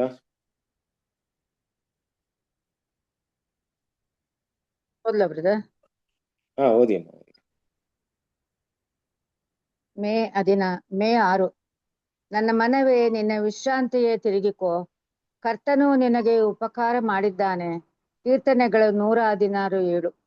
ಈ ಪರಿಪೂರ್ಣ ಸಮಾಧಾನವನ್ನು ಆನಂದಿಸಲು ನಾವು ನಮ್ಮ ತಂದೆಯ ಪ್ರೀತಿಯ ಮೇಲೆ ಅಪಾರ ನಂಬಿಕೆಯನ್ನು ಹೊಂದಿರಬೇಕು ಮತ್ತು ನಂಬಿಗಸ್ತಿಕೆಯಲ್ಲಿ ನೆಲೆಸಿರಬೇಕು. ನಾವು ಆಕಾಶಗಳ ನಕ್ಷತ್ರಗಳನ್ನು ನೋಡುವಾಗ ದೇವರ ಪ್ರಬಲವಾದ ಶಕ್ತಿ ಮತ್ತು ಮಹಿಮೆ ವ್ಯಕ್ತವಾಗುವುದನ್ನು ನೋಡುತ್ತೇವೆ. ಆದರೆ ನಮ್ಮ ಹೃದಯಗಳು ಮತ್ತು ಮನಸ್ಸುಗಳು ಇದರಲ್ಲೇ ಉಳಿಯುವಂತಿಲ್ಲ ಮತ್ತು ಇಲ್ಲಿಗೆ ನಿಲ್ಲುವಂತಿಲ್ಲ. ನಾವು ಆತನಿಂದ ದಾನಗಳನ್ನು ಸ್ವೀಕರಿಸಬಹುದು, ಆದರೆ ಆತನ ನಿಷ್ಠಾವಂತಿಕೆಯಲ್ಲಿ ನೆಲೆಸುವ ಜ್ಞಾನವಿಲ್ಲದಿದ್ದರೆ ಇವುಗಳು ಎದುರಾಳಿಯಿಂದ ನಮಗೆ ಗಾಯವಾಗುವುದಕ್ಕೆ ಬಲೆಗಳಾಗಿರಬಹುದೆಂದು ನಮಗೆ ಗೊತ್ತಾಗುವುದಿಲ್ಲ. ಆದರೆ ನಂಬಿಕೆಗೆ ಈ ಸರಿಯಾದ ಅಡಿಪಾಯವಿದ್ದರೆ ನಮ್ಮ ತಂದೆಯನ್ನು ಆತನ ವಾಕ್ಯದ ಮೂಲಕ ತಿಳಿದುಕೊಳ್ಳಲು ನಾವು ಕಲಿತರೆ ಇದೇ ನಾವು ಆತನನ್ನು ತಿಳಿದುಕೊಳ್ಳುವ ಏಕೈಕ ಮಾರ್ಗ. ನಾವು ಆತನ ಮೇಲೆ ವಿಶ್ವಾಸವನ್ನು ಹೊಂದಿದ್ದೇವೆ ಎಂಬುವಂಥದ್ದು. Thank you brother. Thank you ಅಮ್ಮ. ಕ್ರಿಸ್ತನ ಪ್ರೀತಿಯ ಸಹೋದರರೇ, ನನ್ನ ಮನವೇ ನಿನ್ನ ವಿಶ್ರಾಂತಿಗೆ ತಿರುಗಿಕೋ, ಕರ್ತನು ನಿನಗೆ ಉಪಕಾರ ಮಾಡಿದ್ದಾನೆ. ಹೌದು ಕ್ರಿಸ್ತನ ಪ್ರೀತಿಯ ಸಹೋದರರೇ, ಒಂದು ರಾತ್ರಿ ಗೀತೆ ತುಂಬಾ ಸುಂದರವಾದಂತ ಒಂದು ವಿಷಯವನ್ನು ನಮಗೆ ತಿಳಿಸ್ಕೊಡ್ತಾ ಇದೆ. ಒಂದು ಸಮಯದಲ್ಲಿ ದೇವರ ಮೇಲಿಟ್ಟಿರುವಂತಹ ನಂಬಿಕೆ ಎಂಬ ವಿಶ್ರಾಂತಿಯಲ್ಲಿ ಅಲ್ವಾ, ನಾವೆಲ್ಲರೂ ಕೂಡ ಬರುವಂತ ದಿನಗಳಲ್ಲಿ ಇನ್ನೂ ಹೆಚ್ಚೆಚ್ಚಾಗಿ ದೇವರಲ್ಲಿ ವಿಶ್ರಾಂತಿ ಆಗೋದಕ್ಕೆ, ದೇವರ ಸತ್ಯಗಳನ್ನ, ಆತನ ಒಂದು ವಾಗ್ದಾನಗಳನ್ನ ನಾವು ಮನಸ್ಸಲ್ಲಿ ಇಟ್ಕೊಂಡು ಮುಂದುವರಿಯೋದಕ್ಕೆ ದೇವ್ರ ಸಹಾಯ ಮಾಡ್ಲಿ. ಇದನ್ನ ಸ್ವಲ್ಪ ಮೆಡಿಟೇಟ್ ಮಾಡ್ರಿ, ನಿಮ್ಗೆ ಯೂಸ್ ಆಗುತ್ತೆ. ಸೊ ಸಾಮಾನ್ಯವಾಗಿ ನಾನು ಇದನ್ನ ಎಕ್ಸ್ಪ್ಲೇನ್ ಮಾಡಕ್ಕೆ ಇಷ್ಟಪಡೋದು, ಯಾಕಂದ್ರೆ ಎಲ್ಲ ನಾವೇ ಎಕ್ಸ್ಪ್ಲೇನ್ ಮಾಡ್ಬಿಟ್ರೆ ನೀವು ಓದೋಕ್ಕೆ ಹೋಗಲ್ಲ. ನೀವು ಓದಿ ನೀವು ಸ್ವಲ್ಪ ಅರ್ಥ ಮಾಡ್ಕೊಳ್ಳಿ ಅಂತ ಅದನ್ನ ಎಕ್ಸ್ಪ್ಲೇನ್ ಮಾಡಕ್ ಹೋಗಲ್ಲ. ಓಕೆ, ಈಗ ನಮ್ ಇದ್ರಲ್ಲಿ ತುಂಬಾ ಜನ ಅಬ್ಸೆಂಟ್ ಆಗ್ತಾ ಇದಾರೆ ಬರ್ತಾ ಬರ್ತಾ. ಯಾಕೆ, ಏನಿರ್ಬೋದು ಅಬ್ಸೆಂಟ್ ಆಗೋದಕ್ಕೆ? ನಿಮ್ಗೆ ಗೊತ್ತಿರೋ ಪ್ರಕಾರ ಯಾರು ಬರ್ತಾ ಇಲ್ಲ ಆನ್ಲೈನ್ ಅಲ್ಲಿ, ಅವ್ರನ್ನ ಗಮನಿಸ್ತಾ ಇದ್ರಾ?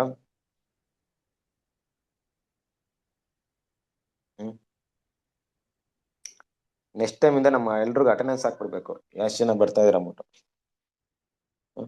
ಇವಾಗ ಗೊತ್ತಾಗುತ್ತೆ. ಯಾಕಂದ್ರೆ ಏನಾಗುತ್ತೆ ಗೊತ್ತಾ, ಈ ಝೂಮ್ ಮೀಟಿಂಗ್ ಅಲ್ಲಿ ಕೆಲವರಿಗೆ ನಾವು ಇಂಪಾರ್ಟೆನ್ಸ್ ಕೊಡ್ತೀವಿ, ಕೆಲವ್ರು ಓದ್ತೀರಾ, ಕೆಲವ್ರು ಪ್ರಾರ್ಥನೆ ಮಾಡ್ತೀರಾ, ಕೆಲವ್ರನ್ನ ನಾವು ಇದಲ್ಲ. ಕೆಲವ್ರು ಯಾವಾಗ ಏನಾಗುತ್ತೆ, ನಮ್ಮನ್ನ ಯಾರು ಗಮನಿಸೋರು ಇಲ್ಲಪ್ಪ, ನೋಡೋರು ಇಲ್ಲ, ನಾವು ಪಾಡಿಗೆ ಬಂದು ನಾವು ಹೋದ್ರು ಏನು, ಆತರ ಒಂದು ಭಾವನೆ ಬರ್ಬಾರ್ದು. ಎಲ್ರು ಬರ್ಬೇಕು. ಈಗ ಬೈ ಫೋರ್ಸ್ ಆಗಿ ನಿಮ್ಮನ್ನೆಲ್ಲ ಬರೆಸ್ಬೇಕು.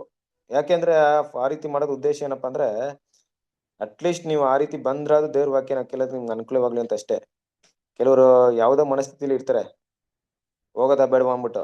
ಅವ್ರಿಗೆ ಕರ್ಕೊಂಬಂದು ನಾವು ಕೂಡ ಕೆಲವೊಂದು ನಮ್ಮ ಎಕ್ಸ್ಪೀರಿಯನ್ಸ್ ಅಲ್ಲಿ, ನಮ್ಮ ಆರಂಭದ ಹಂತದಲ್ಲಿ ಕ್ಲಾಸ್ಗೆ ಹೋಗೋಣವಾ ಬೇಡವಾ, ಆಯ್ತು ಬಿಡು ಹೋದ್ರೇನು ಹೋಗದೆ ಇದ್ರು ಆಮೇಲೆ ಕೇಳ್ಕೊಳೋಣ ಅಂತ ಅನ್ಕೊಂಡಿರ್ತೀವಿ.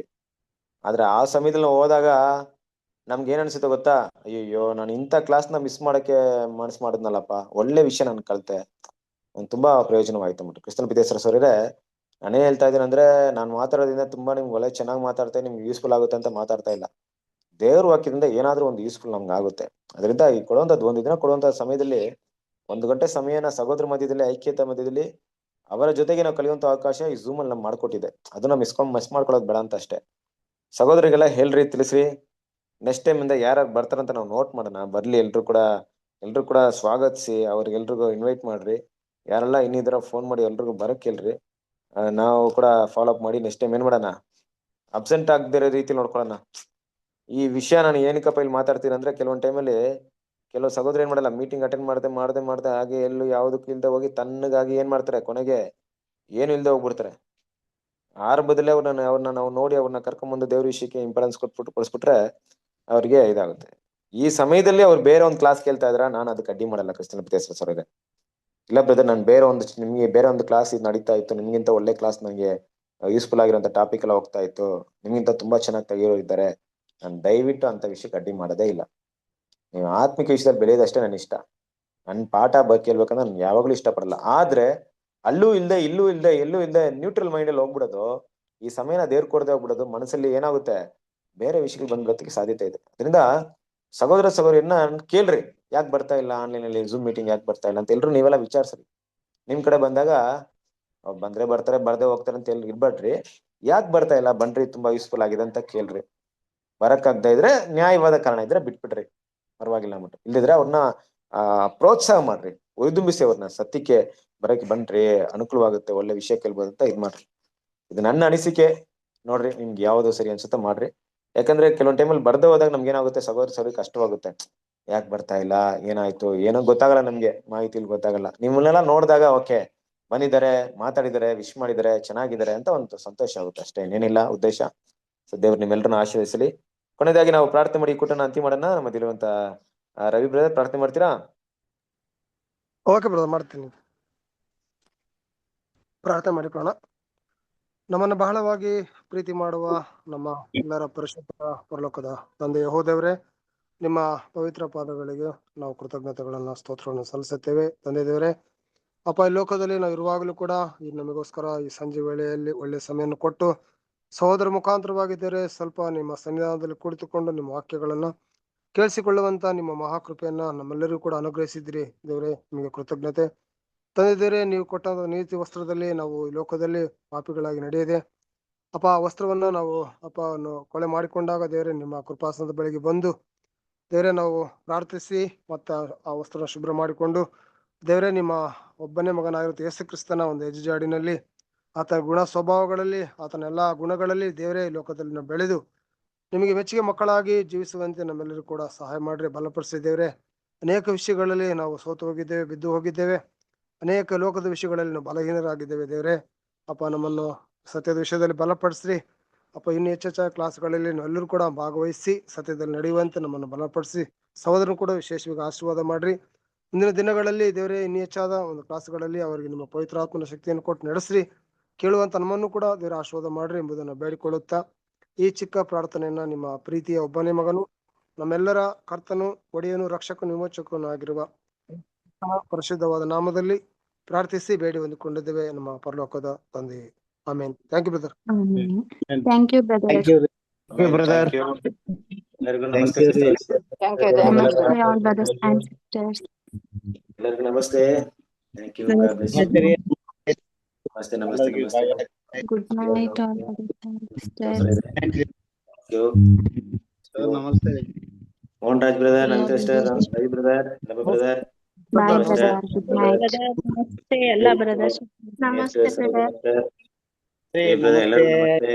Thank you. God bless you. Take care. Good night. Good night. Good night brother. Richard brother, Ravi brother ಹೇಳಿ. ಏನಿಲ್ಲ ಬ್ರದರ್, ಈ ಸರೋಜ ಸಿಸ್ಟರ್ಗೆ ಏನಾಯ್ತು ಬ್ರದರ್? ಯಾರಿಗೆ? ಸರೋಜ ಸಿಸ್ಟರ್ಗ? ಅದೇ ಬ್ರದರ್, ಅದೇ ಈಗ ಗೊತ್ತಿರ್ಬೇಕಲ್ಲ ಮಾಹಿತಿ ನಿಮ್ಗೆ. ಇಲ್ಲ ಬ್ರದರ್, ಅಷ್ಟು ಗೊತ್ತಾಗ್ಲಿಲ್ಲ, ಅದಕ್ಕೆ ನಿಮಗೆ ಕೇಳೋಣ. ಅದೇ ಬ್ರದರ್, ಅದೇ ಈಗ ಸಿಸ್ಟರ್ ಏನೋ ಮಕ್ಕಳೇನೋ ಕರ್ಕೊಂಬರಕ್ಕೇನೋ ಹೋಗಿರ್ಬೇಕಾದ್ರೆ ಪ್ರೈವೇಟ್ ಆಟೋ ಕಾರ್ ಬುಕ್ ಮಾಡಿದ್ರೆ ಗ್ಯಾಸ್ ಇದಾಗ್ಬಿಟ್ಟಿದೆ. ಗ್ಯಾಸ್ ಇಂದ ಬೆಂಕಿ ಹೆಚ್ಚಿದೆ. ಅದು ಡ್ರೈವರ್ ಏನ್ ಮಾಡಿದಾನೆ, ಬಿಟ್ಟು ಓಡಾಗ್ಬಿಟ್ಟಿದ್ದಾನೆ. ಸಿಸ್ಟರ್ ಓಡಾಗಿದ್ರಿಂದ ಪಾಪ ಈಚೆ ಬರಕ್ಕಾಗ್ಲಿಲ್ಲ. ಅಲ್ಲೇ ಸಂಪೂರ್ಣವಾಗಿ ಸುಟ್ಟಿದಾಗ್ಬಿಟ್ಟಿದ್ದಾರೆ. ಮಾಹಿತಿ ಇಲ್ಲಿವರೆಗೆ ಬಂದಂತ ಮಾಹಿತಿ. ಅದಕ್ಕೆ ಲಾಸ್ಟ್ ಟೈಮ್ ಕೂಡ ನಾನು ಹೇಳಿದ್ದೆ ಮೀಟಿಂಗ್ ಅಲ್ಲಿ, ಅಂತ ವಿಷಯಗಳನ್ನ ನೋಡಿ ದೇವ್ರ ಮಕ್ಕಳು ಇದಾಗ್ಬಿಟ್ರಿ. ದೇವ್ರ ಚಿತ್ತ ನಮ್ ಕೈಯಲ್ಲಿ ಏನು ಇಲ್ಲ. ದೇವ್ರ ನಡ್ಸ್ಲಿಕ್ಕೆ ಏಕೆ ದೇವರೇ ಈ ರೀತಿ ಸಿಸ್ಟರ್ಗೆ ಅಂತ ಪ್ರಶ್ನೆ ಕೇಳಕ್ಕೂ ನಮ್ ಕೈಯಲ್ಲಿ ಆಗ್ತಾ ಇಲ್ಲ. ದೇವರ ಚಿತ್ತ ಏನು ಅಂತ ನಮ್ಗೆ ಗೊತ್ತಾಗ್ತಿಲ್ಲ. ಖಂಡಿತ ದೇವರ ಒಂದು ರಕ್ಷಣೆ ಮಾರ್ಗ ಇದೆಯಲ್ಲ, ಖಂಡಿತ ಸಿಸ್ಟರ್ಗೆ ಏನಿದೆಯೋ ಅದು ಖಂಡಿತ ಸಿಸ್ಟರ್ ಪಡ್ಕೊಳ್ತಾರೆ. ಪ್ರಾರ್ಥನೆ ಮಾಡಿ, ಅವ್ರಿಗೋಸ್ಕರ ಕುಟುಂಬದವ್ರಿಗೋಸ್ಕರ ಪ್ರಾರ್ಥನೆ ಮಾಡ್ರಿ. ಓಕೆ. ಬೇರೆ ವಿಷಯದಲ್ಲಿ ನಾವು ಇದಾಗದ್ ಬೇಡ. ಯಾಕಂದ್ರೆ ತುಂಬಾ ಜನ ಹಿಂಗ್ ಏನ್ ಮಾಡ್ತಾರೆ, ಏನಪ್ಪಾ ಅಲ್ಲಿ ನಾವು ದೇವ್ರ ಹತ್ರ ಬಂದಿದೀವಿ, ದೇವ್ರ ಮಕ್ಳಿಗೆ ರಕ್ಷಣೆ ಇಲ್ವಾ, ದೇವ್ರ ಮಕ್ಳಿಗೆ ಪ್ರೊಟೆಕ್ಷನ್ ಇಲ್ವಾ, ಆತರ ಎಲ್ಲ ಯೋಚನೆ ಮಾಡಕ್ ಹೋಗ್ಬರ್ರಿ. ದೇವ್ರ ಇಲ್ಲಿವರೆಗೂ ಕಾಪಾಡ್ತಾ ಇದ್ರೆ ಈ ನಮ್ಮ ಮಾಂಸದ ದೇಹವನ್ನ ನಾಶ ಮಾಡೋದಕ್ಕೆ ನಾವ್ ಎದುರೋದ್ ಬೇಕಾಗಿಲ್ಲ. ನಮ್ಮ ಎರಡನ್ನೂ ನಾಶ ಮಾಡುವಂತ ಸರ್ವಶಕ್ತನ ದೇವರಿಗೆ ಎದುರೋಣ. ಅವ್ರಿಗೆ ಗೊತ್ತು ಅಲ್ವಾ, ನಾವು ಸತ್ರು ಮತ್ತೆ ಜೀವಂತ ಎಬ್ಸೋಕೋ ಅವ್ರಿಗೆ ಗೊತ್ತು, ನಮ್ ಲೈಫ್ ಕೊಡೋಕೋ ಅವ್ರಿಗೆ ಗೊತ್ತು. ಅವ್ರಿಗೆ ನಾವು ಏನ್ ಮಾಡೋಣ, ಭಯಪಟ್ಟು ನಡೆಯೋಣ. ಸಿಸ್ಟರ್ ವಿಷಯದಲ್ಲಿ ಪ್ರಾರ್ಥನೆ ಮಾಡ್ರಿ, ದೇವ್ರು ಅವರ ಕುಟುಂಬದವ್ರನ್ನ ಬಲಪಡಿಸ್ಲಿ. ಓಕೆನಾ? ನಮಸ್ತೆ ನಮಸ್ತೆ ರೀ ಬ್ರದರ್. ಓಕೆನಾ? ಕ್ಲಿಯರ್ ಆಯ್ತಾ ನಿಮ್ಗೆ ಏನಾದ್ರು? Okay, thank you. Good night okay ಎಲ್ಲರಿಗೂ. ಥ್ಯಾಂಕ್ ಯು ರೀ. Okay, bye bye bye. Good night. ನಮಸ್ತೆ ಬ್ರದರ್ ಅಂಡ್ ಸಿಸ್ಟರ್ಸ್. ನಮಸ್ತೆ ನಮಸ್ತೆ ಸಿಸ್ಟರ್. ನಮಸ್ತೆ ಬ್ರದರ್ ಅಂಡ್ ಸಿಸ್ಟರ್ಸ್. ನಮಸ್ತೆ.